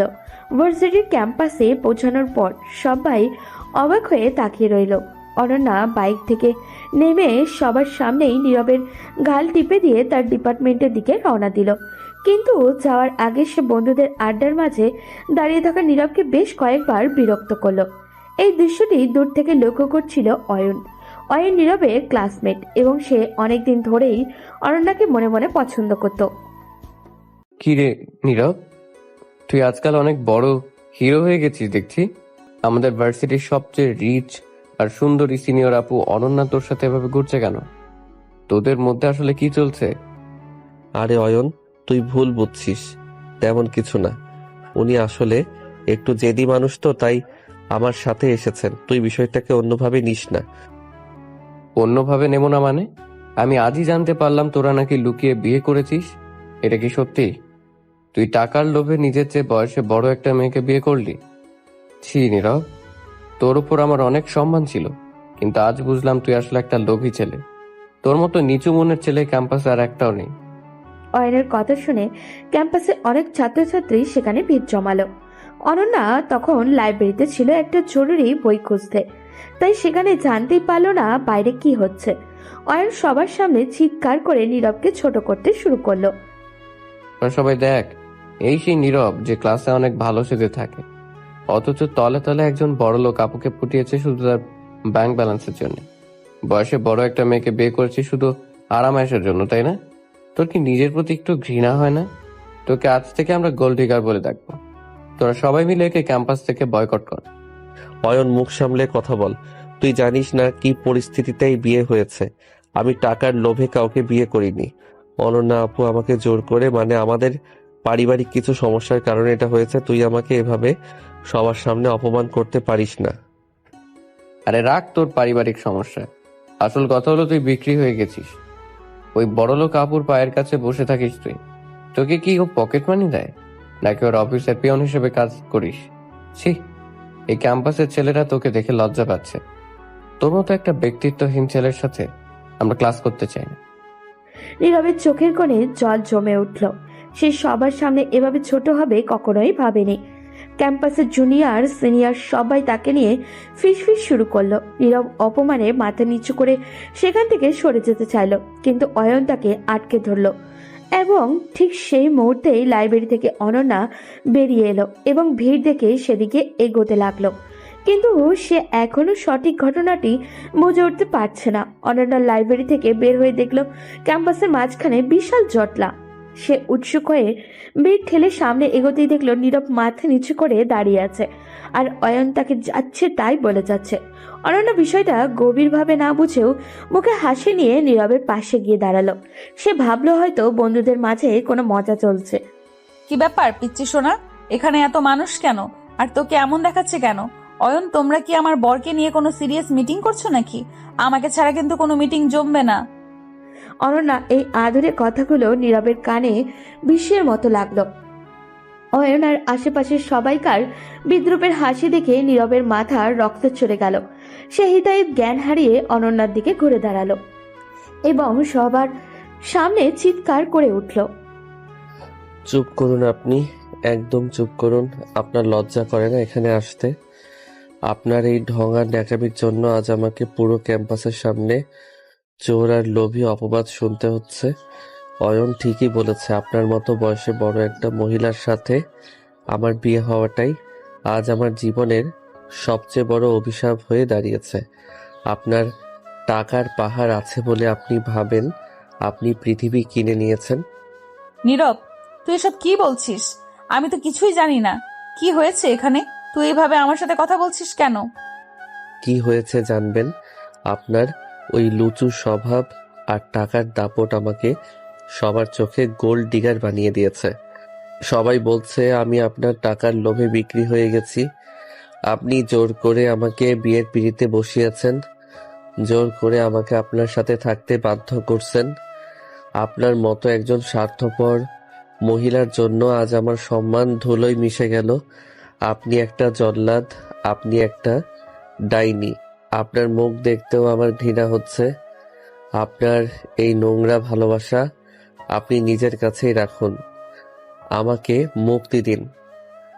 অনন্যা স্তম্ভিত হয়ে নীরবের দিকে তাকিয়ে রইল। সে কোনোদিনও কল্পনাও করেনি যে নীরব সবার সামনে তাকে এভাবে আক্রমণ করবে। অনন্যা চারিদিক তাকিয়ে দেখলেও উপস্থিত শত শত ছাত্রছাত্রী তাকে দেখে বিদ্রুপের হাসি হাসছে। কেউ কেউ মোবাইল ফোনে ভিডিও করছে, কেউ ফিসফিস করে বলছে যে বড়লোক আপুর দাপট আজ শেষ। যে অনন্যা চৌধুরীর নামে পুরো ইউনিভার্সিটি কাঁপতো, যার অ্যাটিটিউড আর ক্ষমতার ভয়ে কেউ কথা বলার সাহস পেত না, আজ তাকেই নিজের স্বামীর কাছে ছোট হতে হলো। নীরব, তুই একবারও ভাবলি না তুই কাকে কি বলছিস? আমি তোকে ভালোবেসে আগলে রাখতে চেয়েছিলাম, তুই সবার সামনে আমার ভালোবাসাকে এইভাবে পায়ে ঠেললি। ভালোবাসা? এটাকে ভালোবাসা বলেন আপনি? এটাকে বলে জুলুম। আপনার মতো বয়স্কা মহিলার সাথে কোনো সুস্থ ছেলে থাকতে পারে না। শুধু টাকার দাপট দেখিয়ে আমাকে বেঁধে রেখেছেন। আপনার ওই ফালতু ভালোবাসা আর আপনার ওই অহংকারী চেহারা নিয়ে এখনই এখান থেকে বিদায় হন। আমি আপনার কোনো দয়া চাই না। অনন্যার চোখ দিয়ে টপ টপ করে জল পড়তে লাগলো। তার সারা শরীর কাঁপছে। সে বুঝতে পারল আজ শুধু তার সম্মান নয়, তার দীর্ঘদিনের লালিত ভালোবাসাটাও সবার সামনে অপমানিত হয়েছে।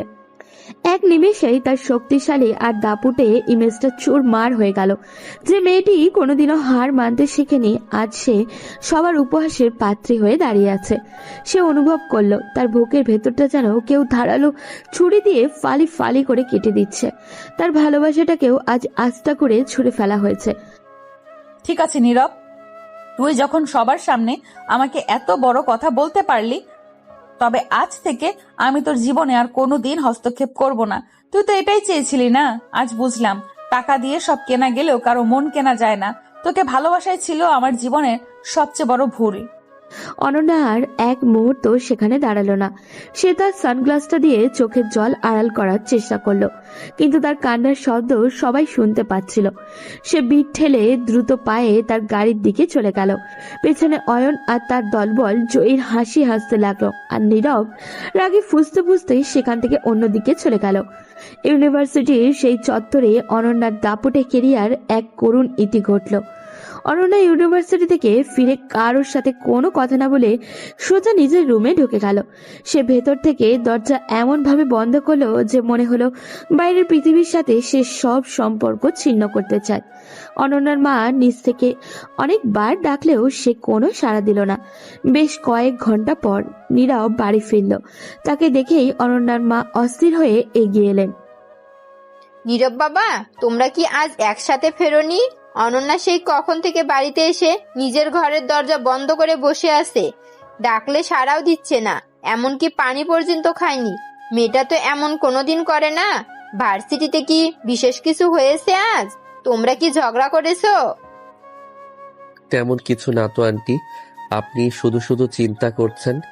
ইউনিভার্সিটিতে হয়তো পড়াশোনার অনেক প্রেশার যাচ্ছে, সামনে তো ফাইনাল পরীক্ষা, হয়তো সেই কারণেই মেজাজ খারাপ করে আছে বা ঘুমোচ্ছে। আপনি চিন্তা করবেন না, ও ঠিক হয়ে যাবে। নীরব বিষয়টাকে একদমও পাত্তা না দিয়ে পাশ কাটিয়ে নিজের রুমে চলে গেল। সে ভাবলো অনন্যা হয়তো রাগে নাটক করছে। সে অনন্যার রুমের সামনে দিয়ে যাওয়ার সময় দেখলো দরজা সত্যিই বন্ধ। নীরব কোনো কথা না বলে পাশের গেস্ট রুমে গিয়ে ফ্রেশ হয়ে লম্বা একটা ঘুম দিল। বিকেলে তার ঘুম ভাঙলো, কিন্তু সে একবারও অনন্যার খোঁজ নিল না। রাতের ডিনারের সময় সে যখন ডাইনিং টেবিলে এলো, দেখলো অনন্যার বাবা মা গম্ভীর মুখে বসে আছে। কি হয়েছে বাবা, আপনারা নাস্তা শুরু করছেন না কেন? অনন্যা কোথায়? ওকে দেখছি না যে। নীরব, অনন্যা এখনো দরজা খোলেনি। আমি কতবার গিয়ে ধাক্কা দিলাম, ও শুধু ভেতর থেকে কান্নাকাটি করা গলায় বলল ওর নাকি খিদে নেই, ও এখন কারোর সাথে কথা বলবে না। ওর বাবাও গিয়ে ডাকলো, কিন্তু ও একই কথা বলেছে। মেয়েটা দুপুর থেকে কিছু না খেয়ে ঘরে বন্দি হয়ে আছে। আমার খুব চিন্তা হচ্ছে নীরব। ও তো এমন জিদি হলেও না খেয়ে থাকার মেয়ে নয়।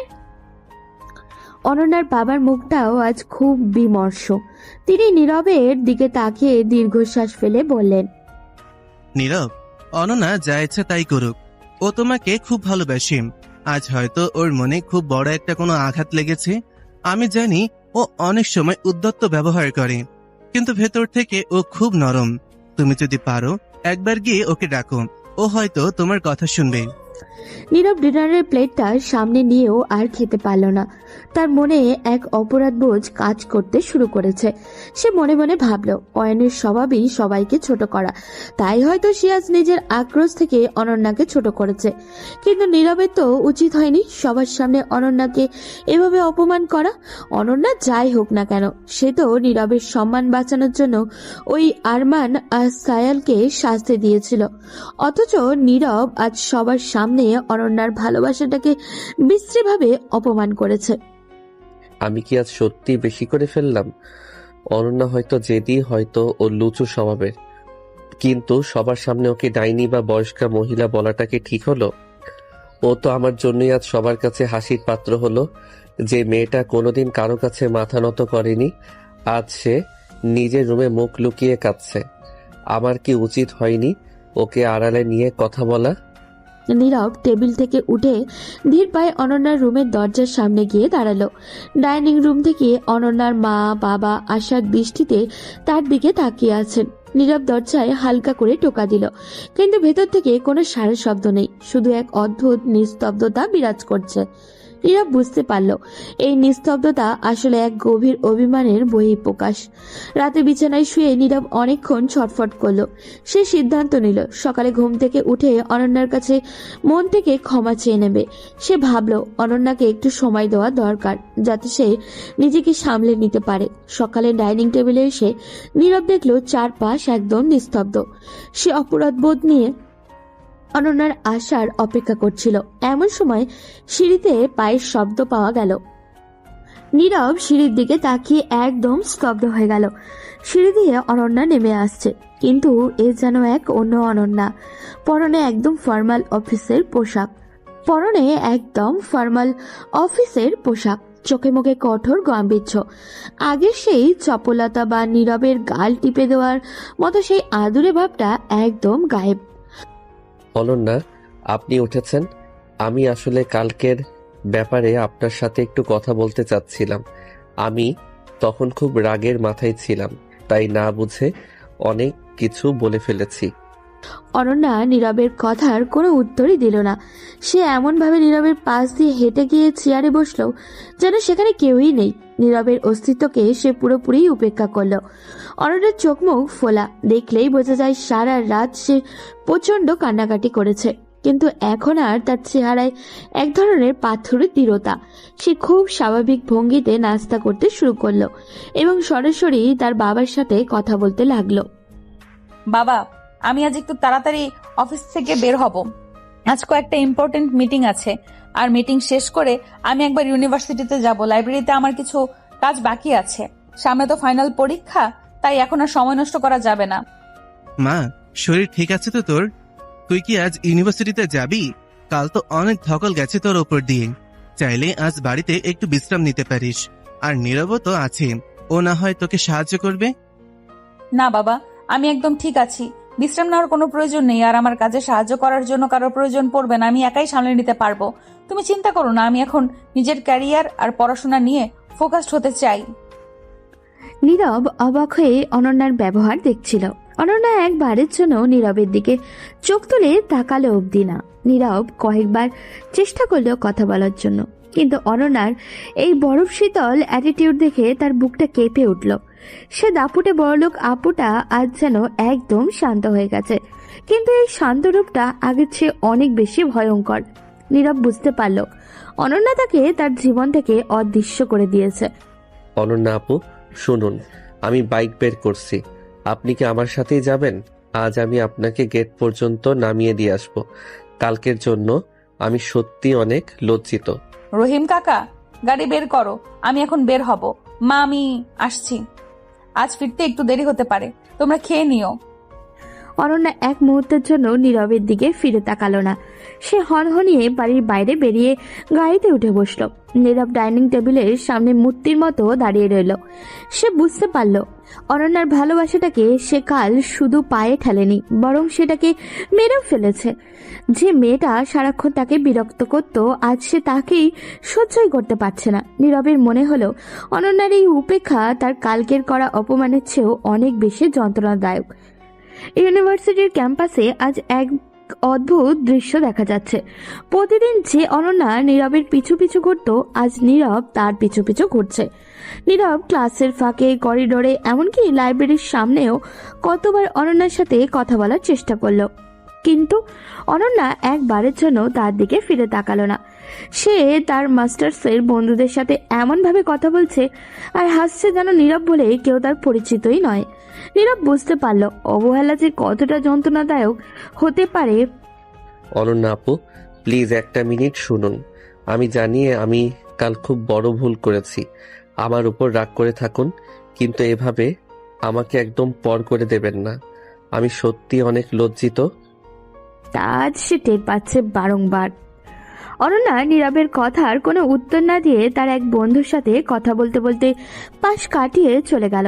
সারাদিন এভাবেই অপেক্ষার উপেক্ষার পর নীরব সন্ধ্যায় একা একা বাড়ি ফিরে এলো। তার মনটা আজ ভীষণ ভারাক্রান্ত। সে নিজের ঘরে বসেই ছটফট করছিল আর বারবার ভাবছিল অনন্যাকে সে কতটা কষ্ট দিয়ে ফেলেছে নিজের জেদ আর ছেলে মানুষের জন্য। ঠিক এই সময় বাড়ির কাজের লোক রহিমা খালা নীরবের দরজায় টোকা দিল। ছোট সাহেব, বড় আপামনি আপনাকে এখন ছাদে ডাকছেন, বলেন আপনার সাথে ওনার জরুরি কথা আছে। রহিমা খালার কথা শুনে নীরবের মুখটা মুহূর্তেই খুশিতে উজ্জ্বল হয়ে উঠল। সে ভাবল, যাক, অন্তত অনন্যা তাকে কথা বলার সুযোগ তো দিচ্ছে। হয়তো সে রাগ ভেঙে তাকে বকা দিবে বা আগের মতো শাসন করবে। নীরব এক দৌড়ে ছাদে চলে গেল। দেখলো অনন্যা ছাদের রেলিং ধরে আকাশের দিকে তাকিয়ে দাঁড়িয়ে আছে। যোজনার আলোতে তাকে অনেক শান্ত আর বিষণ্ণ দেখাচ্ছে। নীরব ধীর পায়ে তার পাশে গিয়ে দাঁড়ালো।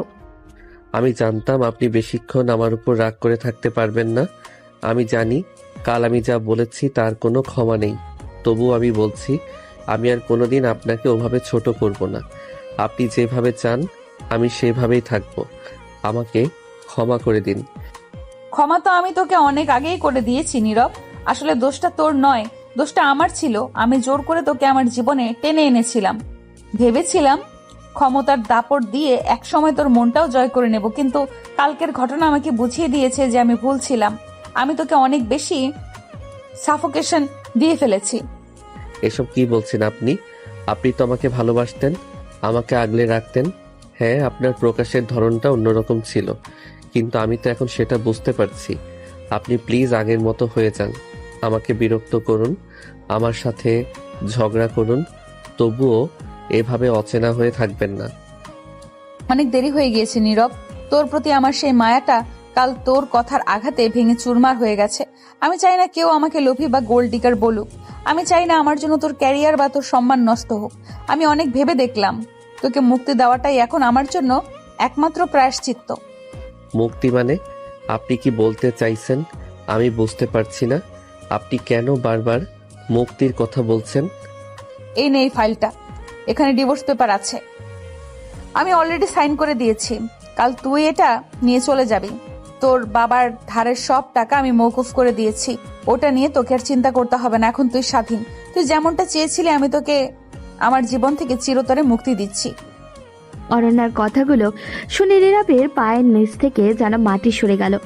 সে ভাবতেই পারেনি অনন্যা তাকে ডিভোর্স দেওয়ার কথা বলবে। যে মেয়েটা তাকে পাওয়ার জন্য পুরো দুনিয়ার সাথে লড়াই করতে পারত, সে আজ এত সহজে তাকে ছেড়ে দিচ্ছে। নীরবের বুকের ভেতরটা এক অজানা হাহাকারে ভরে উঠল। সে বাকরুদ্ধ হয়ে অনন্যার দিকে তাকিয়ে রইল, আর অনন্যা এক মুহূর্তের জন্য তার দিকে না তাকিয়ে ধীর পায়ে ছাদ থেকে নিচে নেমে গেল। অনন্যা ছাদ থেকে নেমে যাওয়ার পর নীরব সেখানে কতক্ষণ পাথরের মতো দাঁড়িয়েছিল তার কোনো হিসাব নেই। রাতের হিম শীতল হাওয়া তার গায়ে লাগছে, কিন্তু তার চেয়েও বেশি শীতল হয়ে গেছে তার বুকটা। সে ঘরে ফিরে এলো। কিন্তু বিছানায় শোয়ার সাহস পেল না। তার টেবিলে পড়ে থাকা ওই সাদা খামটা যেন একটা বিষধর সাপের মতো তাকে দংশন করছে। নীরব সারা রাত এক মুহূর্তের জন্য চোখের পাতা এক করতে পারল না। সে বারান্দার গ্রিল ধরে বাইরের অন্ধকারের দিকে তাকিয়ে রইল। আমি তো এটাই চেয়েছিলাম, তাই না? এই বন্দি জীবন থেকে মুক্তি, এই বড়লোক লুচু আপুর হাত থেকে নিস্তার। তবে আজ যখন সেই মুক্তির কাগজটা আমার হাতের মুঠোয়, তখন আমার বুকের ভেতরটা এমন শূন্য লাগছে কেন? অনন্যা এমন একটা ভাবমূর্তি তৈরি করে নিল যেন সে আমাকে কোনোদিন চিনত না। এই অবহেলা তো আমি সহ্য করতে পারছি না। আমার একটা ভুলের জন্য কি সত্যি সবকিছু এভাবে ধ্বংস হয়ে যাবে? ভোরের আলো ফোটার অপেক্ষায় নীরব যখন ক্লান্ত চোখে বসেছিল, তখন তার মনের পর্দায় সিনেমার মতো ভেসে উঠল তাদের বিয়ের সেই উতাল দিনগুলোর কথা। তার মনে পড়ল কিভাবে অনন্যা তাকে পাওয়ার জন্য একেবারে মরিয়া হয়ে উঠেছিল। সেদিন অনন্যা তার বাবার ধারের 10 লাখ টাকার চেকটা টেবিলের উপরে ছুঁড়ে দিয়ে দাপটের সাথে বলেছিল, এই টাকাটা তোর বাবার জীবন বাঁচাবে, আর তুই হবি আমার জীবনের অংশ। সেদিন আমি ওকে ডাইনি বলেছিলাম। বিয়ের রাতে ও যখন আমার পাঞ্জাবির কলার ধরে নিজের দিকে টেনে এনেছিল, আমি ভয়ে কাঁপছিলাম। ও হাসতো আর বলতো, তুই আমার পিচ্ছি সোনা, তোকে আমি চিবিয়ে খেয়ে ফেলবো।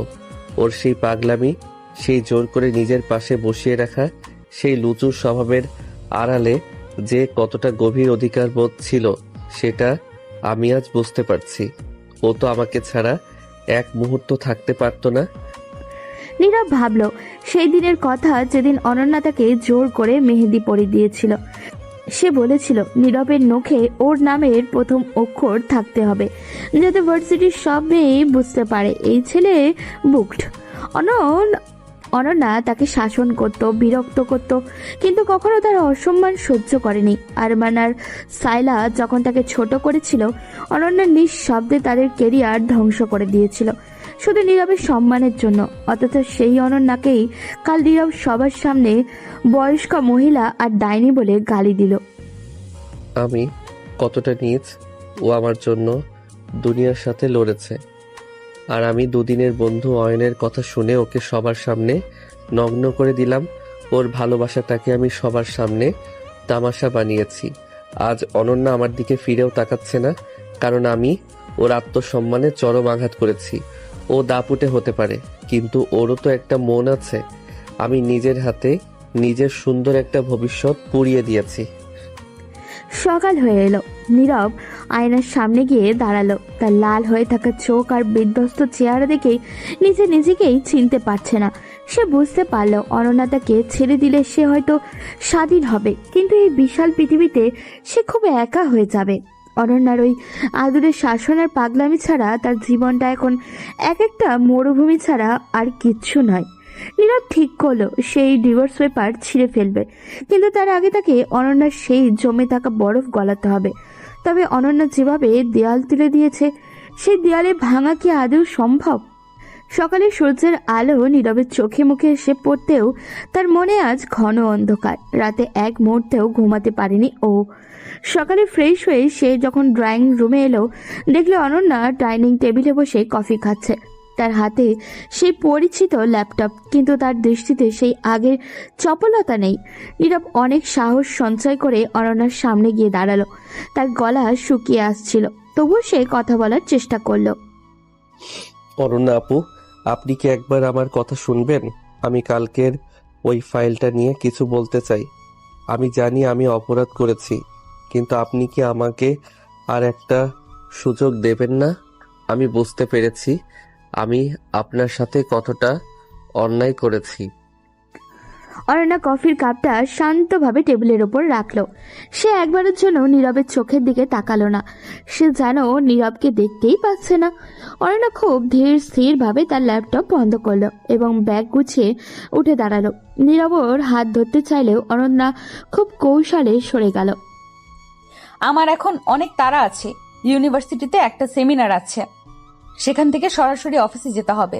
তোমার যদি কোনো কথা থাকে তবে আমার আইনজীবীর সাথে যোগাযোগ করো। ফাইলটাতে তার নাম্বার দেওয়া আছে, এবং আমার সামনে থেকে সরে দাঁড়াও। আমার অনেক দেরি হয়ে যাচ্ছে। অনন্যা হনহনিয়ে বেরিয়ে গিয়ে তার গাড়িতে উঠে বসলো।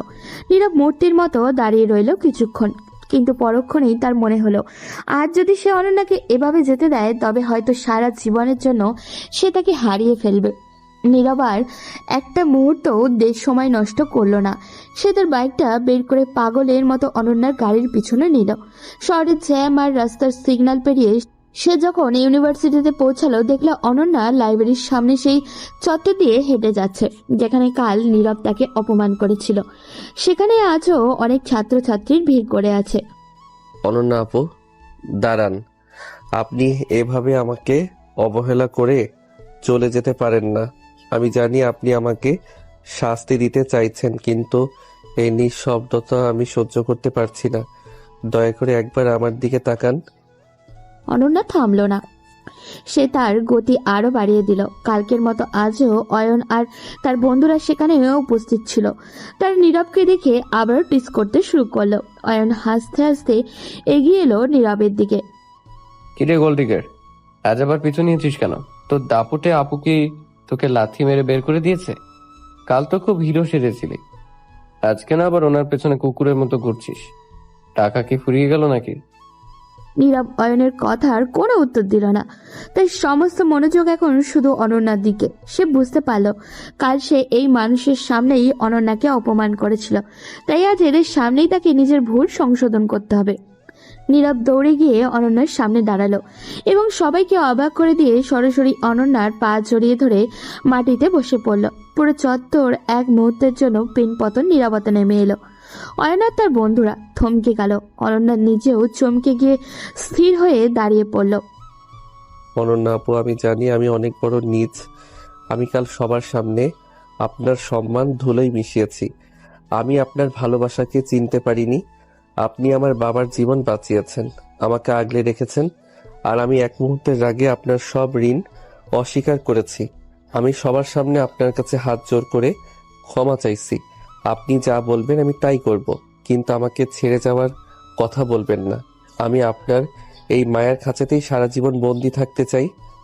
নীরব, এসব কি করছিস তুই? ওঠ বলছি, সবাই দেখছে। তুই কি পাগল হয়ে গেছিস? তোর কি কোনো আত্মসম্মান নেই? না, আমার কোনো আত্মসম্মান নেই আপনার সামনে। আপনি তো বলেছিলেন আমি আপনার প্রপার্টি, তবে আজ আপনার প্রপার্টি আপনার কাছে ক্ষমা চাইছে। আপনি আমাকে যা ইচ্ছা বলুন, তবু আমাকে ওই ডিভোর্স পেপারে সাইন করতে বলবেন না। আমি এই অয়ন আর সবার সামনে বলছি, আমি আপনাকে ভালোবাসি। আপনার ওই পাগলামি আর লুচু স্বভাবের আদরেই আমি থাকতে চাই। আমার এই ভুলের জন্য আপনি আমাকে 1000টা চড় মারুন, কিন্তু দয়া করে পর করে দেবেন না। নীরবের চোখের জল অনন্যার পায়ের উপর পড়ছিল। অনন্যা নিচের দিকে তাকিয়ে দেখলেও সে জেদি আর অভিমানী ছেলেটা আজ তার পায়ের কাছে একদম অসহায় হয়ে পড়ে আছে। অনন্যার ভেতরে সেই জমে থাকা বরফ যেন নীরবের চোখের জলে এক নিমিষেই গলতে শুরু করলো। সে বুঝতে পারল নীরব সত্যি তার ভুল বুঝতে পেরেছে। অয়ন আর তার বন্ধুরা তখন অপমানিতার বিস্ময়ে সেখান থেকে সরতে শুরু করলো। অনন্যা নিচু হয়ে নীরবের 2 হাত ধরে তাকে টেনে তুলল। তুই সত্যি একটা আস্ত পাগল নীরব। কাল আমাকে সবার সামনে কাঁদিয়েছিস, আর আজ সবার সামনে আমাকে আবার দুর্বল করে দিলি। তুই কি ভেবেছিস আমি এত সহজে তোকে ছেড়ে দেব? আমি তো শুধু দেখতে চেয়েছিলাম তুই আমাকে ছাড়া কতটা সময় থাকতে পারিস। এখন তো পুরো ক্যাম্পাসের মেয়েদের কাছে আমি ভিলেন হয়ে গেলাম রে। সবাই ভাববে আমি তোকে জাদু করেছি। জাদু তো আপনি করেছেনই, আপনার ওই দাপটের জাদু। আমি আর কোনোদিন কারো কথা শুনবো না। আপনি যেমন, আমি আপনাকে সেইভাবেই গ্রহণ করেছি। এখন চলুন বাড়ি যাই। আমার এই ভিড়ের মাঝে আর এক মুহূর্ত থাকতে ইচ্ছে করছে না। বাড়ি যাবি? অত সোজা না। তুই যেহেতু সবার সামনে আমার পায়ে ধরেছিস, এখন সবাইকে মিষ্টি খাওয়াতে হবে। আর শোন, আজ থেকে তোর উপর আমার হুকুম দ্বিগুণ হয়ে যাবে। কোনো আপত্তি নেই তো? নীরব হাসলো। এক বুক শান্তি নিয়ে সে অনন্যার হাত শক্ত করে ধরল, যে হাতটা সে কাল ঘৃণায় সরিয়ে দিয়েছিল। আর সেই হাতটাই তার কাছে পৃথিবীর সবচেয়ে নিরাপদ আশ্রয় মনে হয়েছে। অনন্যা আবারও সেই দাপুটে বড়লোক আপুর রূপে ফিরে এলো, কিন্তু এবারে দাপুটে শুধু ভালোবাসা আর অধিকার বোধ মিশে আছে। তারা দুজনে একসাথে গাড়ির দিকে হেঁটে চলল। আর পেছনে ফেলে এলো একরাশ ঘৃণা আর অপবাদ। অনন্যা নীরবের হাত ধরে তাকে মাটি থেকে টেনে তুলল। নীরবের চোখে তখন জল চিকচিক করছে, কিন্তু মুখে এক অদ্ভুত প্রশান্তি। ঠিক সেই সময় অয়ন পেছন থেকে তার ছিল্লের সুরে হাসতে হাসতে আবারও কিছু বলতে চাইল। ক্যাম্পাসের ছাত্রছাত্রীরা তখন গোল হয়ে দাঁড়িয়ে এই দৃশ্য দেখছিল। অনন্যা বুঝতে পারল, আজ যদি সে অয়নকে উচিত শিক্ষা না দেয় তবে নীরবের এই আত্মত্যাগ আর ভালোবাসা কোনো মূল্যই থাকবে না। সে নীরবের হাত শক্ত করে ধরে অয়নের সামনে গিয়ে দাঁড়ালো। কিরে অয়ন, কাল থেকে তো অনেক নীতিবাক্য শোনাচ্ছিস। নীরবকে গোল্ড ডিগার বললি, আমাকে বললি হাসাহাসি করলি, আমাকে নিয়ে হাসাহাসি করলি, এখন কি করবি? কি বলবি? নীরব তো আমার পায়ে ধরে ক্ষমা চাইলো। তুই তো ভেবেছিলি আমাদের সম্পর্কটা শুধু টাকার উপর টিকে আছে, তাই না? এবার তুই আর তোর চামচারা ভালো করে শুনে রাখ। না আপু, আমি তো ভুল কিছু বলিনি। একটা অসমবয়সী বিয়ে, তার উপর টাকার দাপট, এগুলো তো সমাজ ভালো চোখে দেখে না। নীরব শুধু আপনার টাকার লোভে আপনার কাছে ফিরে এসেছে, এটা তো পরিষ্কার। সমাজ কি চোখে দেখে সেটা বড় কথা নয়। সমাজ আমাদের ভাত দেয় না। তুই যাকে টাকার লোভ বলছিস সেটা আসলে ওর সরলতা। নীরব চাইলে আজ ডিভোর্স পেপারে সই করে কোটি টাকা নিয়ে শান্তিতে থাকতে পারতো। আমি ওকে সব দেনা পাওনা থেকে মুক্তি দিয়েছিলাম, কিন্তু ও ফিরে এসেছে কারণ ও আমাকে ভালোবাসে। ভালোবাসা কি সেটা তুই বুঝবি না অয়ন, কারণ তোর কাছে সম্পর্ক মানে লেনদেন। আর শোন, বয়স তো একটা সংখ্যা মাত্র। মন মিললে সেখানে 20 বছর বা 30 বছরের ব্যবধান কোনো ব্যাপারই না। অয়ন, তুই আমাকে অনেক ছোট করেছিস। কাল আমি নিজের উপর নিয়ন্ত্রণ হারিয়ে অনন্যা আপুকে অনেক কথা শুনিয়েছিলাম, কিন্তু আজ আমি বুঝতে পেরেছি যে মানুষটা বিপদে আমার বাবার পাশে দাঁড়িয়েছে, যে মানুষটা আমার ছোট ছোট সব ইচ্ছার খেয়াল রাখে, তার চেয়ে বড় আপন আমার কেউ নেই।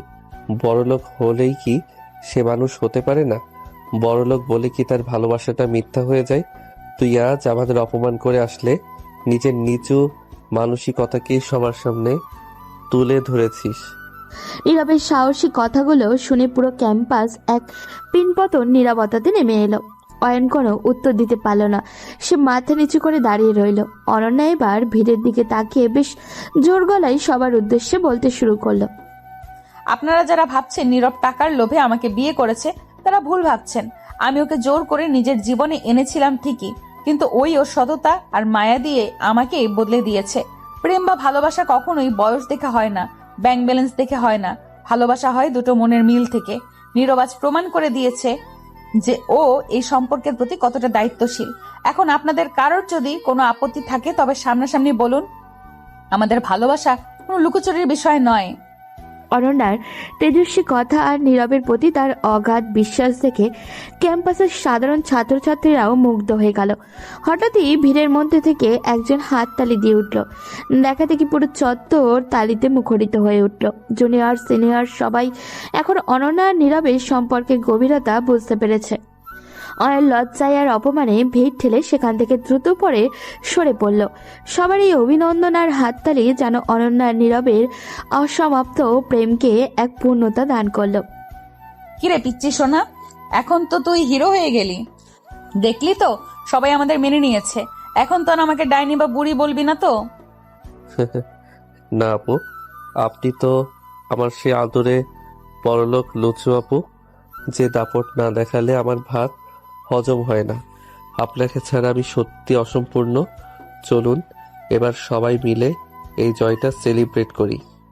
অনন্যা নীরব হাসি মুখে সবার সামনে অভিনন্দনের জবাব দিতে লাগলো। তাদের জীবনের সেই কঠিন মেঘগুলো আজ কেটে গেছে। ক্ষমতার দাপট দিয়ে শুরু হওয়া এক অসম বিয়ে আজ প্রকৃত ভালোবাসার রঙে রঙিত হয়েছে। ক্যাম্পাস ছাড়ার সময় তারা একে অপরের হাতটা এত শক্ত করে ধরেছিল যে মনে হচ্ছিল পৃথিবীর কোনো ঝড়ই আর তাদের আলাদা করতে পারবে না।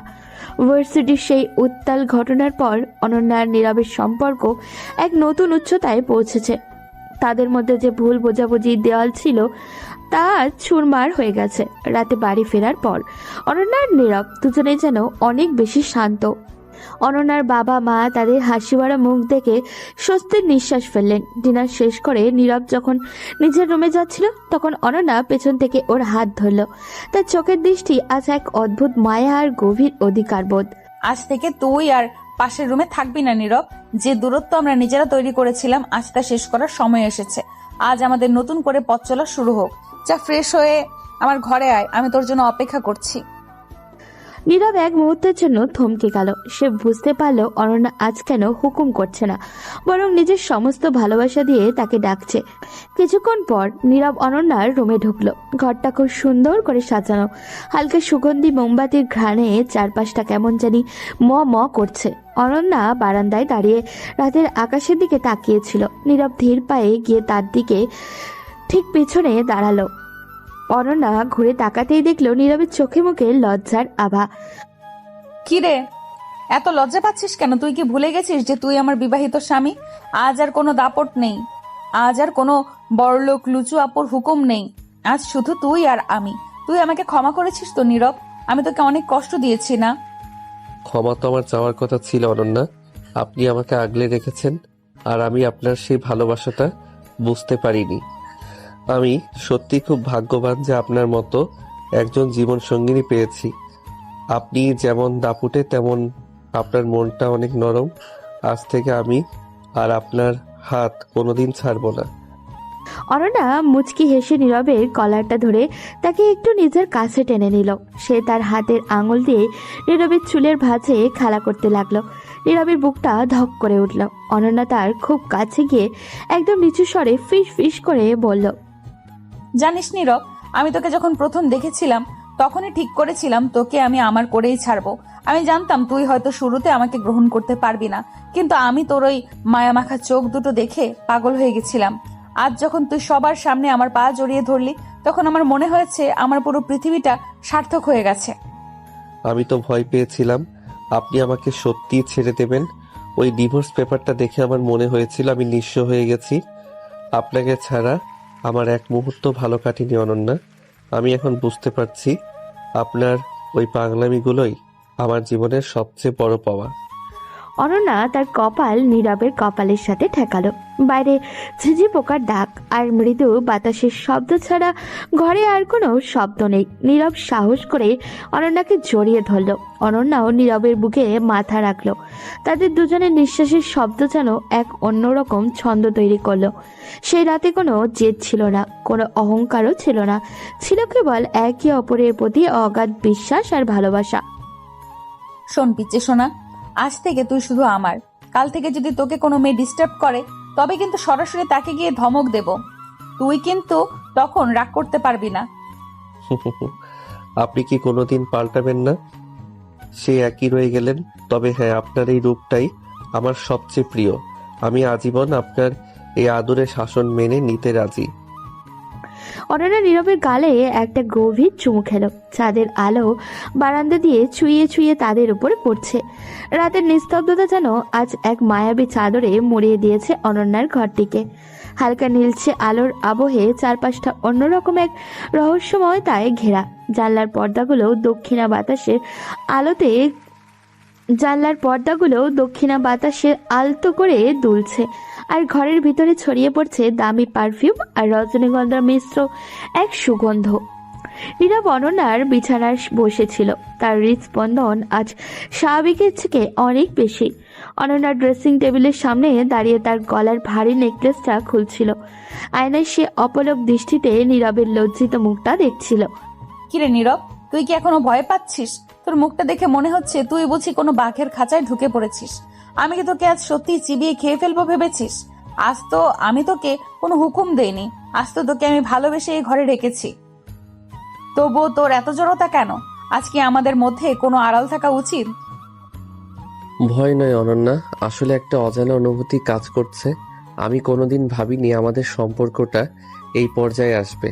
আমি আপনাকে সারা জীবন বড়লোক আপু হিসেবে দেখে এসেছি, যে আমাকে শাসন করে, যে আমাকে কেনে।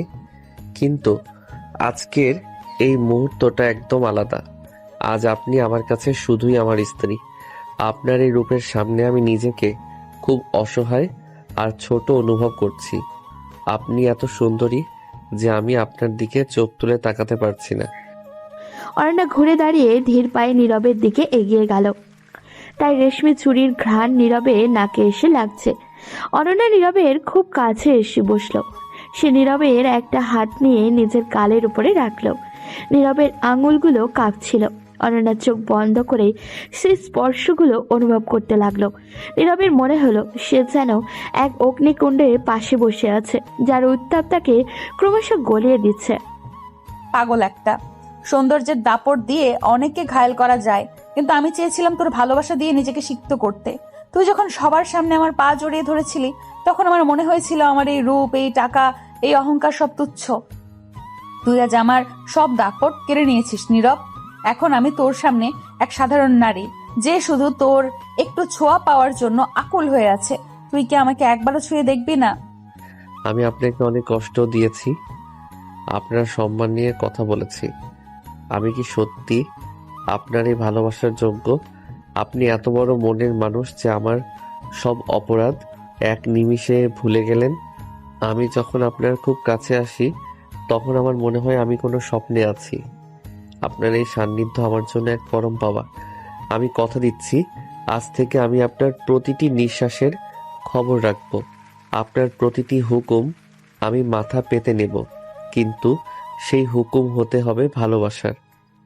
ভালোবাসার হুকুম তো আমি সারা জীবনই দেবো রে পিচ্ছি। তুই আমার যত কাছে আসবি, আমি তত বেশি তোকে শাসন করব।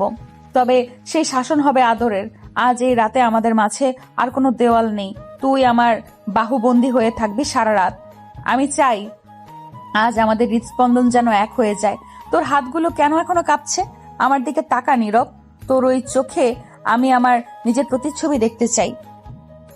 অনন্যা নীরবের শার্টের উপরের বোতামগুলো আলতো করে খুলে দিল। তার হাতের আঙুলের ছোঁয়ায় নীরবের শরীর এক মৃদু শিহরণ বয়ে গেল। নীরব আর নিজেকে ধরে রাখতে পারল না। সে অনন্যাকে খুব শক্ত করে নিজের বুকের সাথে জড়িয়ে নিল।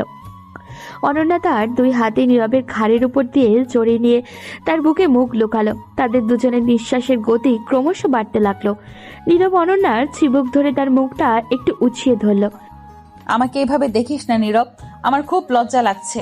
তুই কি জানিস এই দিনটার জন্য আমি কত রাত জেগে প্রার্থনা করেছি? আমি চেয়েছিলাম তুই নিজেই নিজের ইচ্ছে আমার কাছে আসবি। আজ যখন তুই আমাকে জড়িয়ে ধরেছিস, তখন আমার মনে হচ্ছে আমার পুরো পৃথিবীটা জয় করে ফেলেছি আমি। তুই আমার জীবন, তুই আমার সব। আজ এই রাতটা শুধু আমাদের দুজনের, কোনো পিছুটার নেই, কোনো ভয় নেই, শুধু তুই আর আমি। আমি আপনাকে অনেক বেশি ভালোবাসি অনন্যা। আজ থেকে আমি আপনার ছায়া হয়ে থাকব। আপনি আমার উপর যত দাপট দেখাবেন, আমি তত বেশি আপনার প্রেমে পড়ব।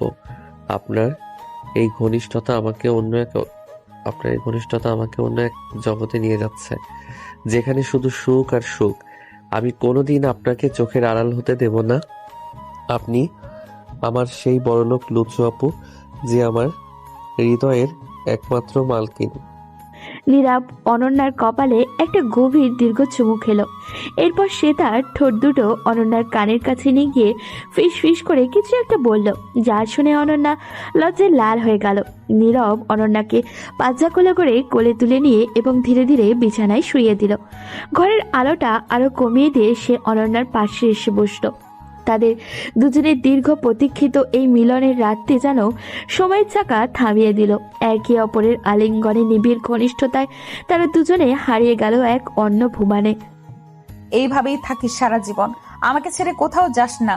তোর এই ওমটুকুই আমার বেঁচে থাকার সম্বল। কোথাও যাব না অনন্যা, আমি আপনার হৃদয়ের স্পন্দন হয়ে বেঁচে থাকবো আমৃত্যু। রাত বাড়তে লাগলো আর তাদের ভালোবাসার গভীরতাও বাড়তে থাকলো। সেই মায়াবী রাতে নীরব আর অনন্যা একে অপরের পরিপূরক হয়ে উঠল। দীর্ঘ ঝগড়া, অপমান আর তর্কের পর আজ তাদের ভালোবাসা এক পূর্ণতা পেল। যে সম্পর্কে শুরু হয়েছিল দাপট আর টাকা দিয়ে, তার সমাপ্তি হলো নিখাত মায়া আর আত্মিক টানে। কয়েক বছর পরের এক বসন্তের সকাল, অনন্যার সেই বিশাল বাড়ির ছাদে বাগানটায় এখন ফুলে ফুলে ভরে উঠেছে। আগে সেই দাপটে আর জেদি অনন্যা এখন অনেক বেশি শান্ত এবং সংসারী। যদিও তাদের ভালোবাসার প্রকাশের ধরনটা এখনো সেই আগের মতোই, কিছুটা পাগলামি আর অধিকার বোধে ঘেরা।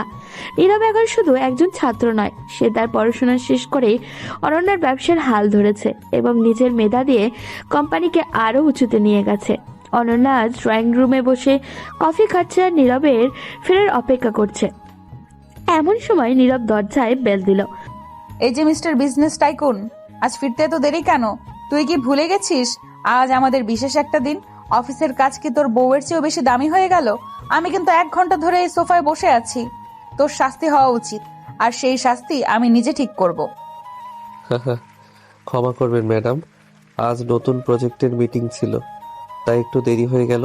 আর আপনার শাস্তির কথা মাথায় রেখেই তো আমি এই উপহারটা নিয়ে এসেছি। দেখুন তো এটা পছন্দ হয় কিনা। আপনি তো দামি জিনিসের ভক্ত, তাই আপনার জন্য এই বিশেষ নেকলেসটা অনেক খুঁজে বের করেছি। এবার কি আপনার রাগ একটু কমবে? নেকলেস দিয়ে কি আমার মন ভোলানো যায় রে কথা? আমি কি চেয়েছিলাম তুই তাড়াতাড়ি আসবি আর আমরা একসাথে ছাদে গিয়ে কফি খাবো? তুই এখনো সেই আগের মতোই রয়ে গেলি, কাজের চাপে আমাকে প্রায় ভুলেই যাস। কিন্তু জানিস তো, অনন্যা চৌধুরীকে ভুলে যাওয়া এত সোজা নয়। তুই যতই বড় বিজনেসম্যান হোস না কেন, আমার কাছে তুই এখনো সেই পিচ্চি নীরব। আমি কোনোদিন আপনাকে ভুলতে পারি অনন্যা? আমার জীবনের অস্তিত্বই তো আপনার কারণে। সেই দিনগুলোর কথা ভাবলে এখনো আমরা শিউরে উঠি। যখন আমি আপনাকে ভুল বুঝেছিলাম, আপনি যদি সেদিন আমার হাতটা শক্ত করে না ধরতেন, তবে আজ আমি কোথায় থাকতাম কে জানে।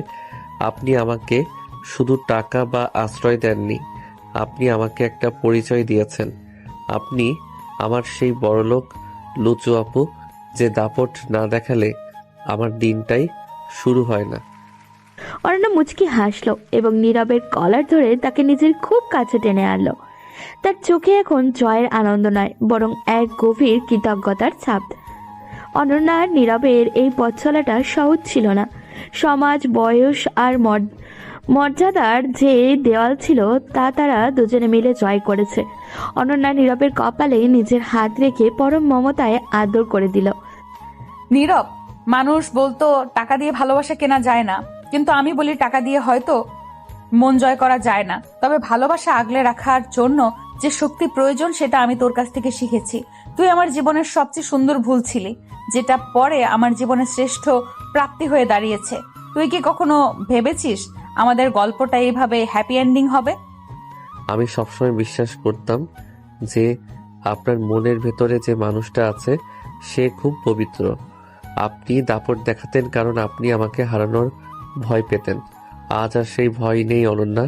আজ আমরা একে অপরের অবিচ্ছেদ্য অংশ। আমাদের এই সম্পর্কের গভীরতা মাপার সাধ্য এখন আর কারও নেই। আপনি কি জানেন, মা বাবা বলেছিলেন তারা নাকি শিগগিরই বাড়িতে নাতি নাতনির মুখ দেখতে চান। ওমা, মা বাবা এত কিছু বলে ফেলেছেন? আর তুইও দেখি বেশ পেকে গেছিস। অফিসের কাজের চেয়ে ওর দিকে কি তোর মনোযোগ বেশি নাকি? শোন নীরব, আমি যেমন দাপুটে মা হব, তুই কিন্তু তেমনি লক্ষ্মী বাবা হবি। আমাদের সন্তান যেন তোর মতো শান্ত আর আমার মতো সাহসী হয়। অবশ্যই হবে। আপনার সাহস আর আমার ধৈর্য, এই দুয়ের মিশেলে আমাদের আগামী দিনগুলো আরো সুন্দর হবে। অনন্যা, আমি আজ সবার সামনে বলতে চাই, আমি আপনাকে অনেক বেশি ভালোবাসি। আপনার এই পাগলামি, এই শাসন আর এই লুচু স্বভাবের আদরেই আমি সারা জীবন বেঁচে থাকতে চাই। বাইরে তখন গোধূলি আলো মিলিয়ে গিয়ে আকাশের কোণে চাঁদ উঁকি দিচ্ছে। অনন্যা আর নীরব বারান্দায় গিয়ে পাশাপাশি দাঁড়ালো। অনন্যা নীরবের কাঁধে মাথা রাখলো আর নীরব তাকে জড়িয়ে ধরলো। তাদের জীবনের সব ঝড় ঝাপটা আজ শান্ত হয়ে গেছে। যে দাপুটে বড়লোক আপু একদিন জোর করে এক পিচ্ছি ছেলেকে বিয়ে করেছিল, আর সে তার ভালোবাসার মানুষের কাছে পরম শান্তিতে নিজেকে সমর্পণ করেছে। নীরব তার ভালোবাসার মানুষটিকে আগলে রাখার প্রতিশ্রুতি নিয়ে এক নতুন ভোরের প্রতীক্ষায় বিভোর।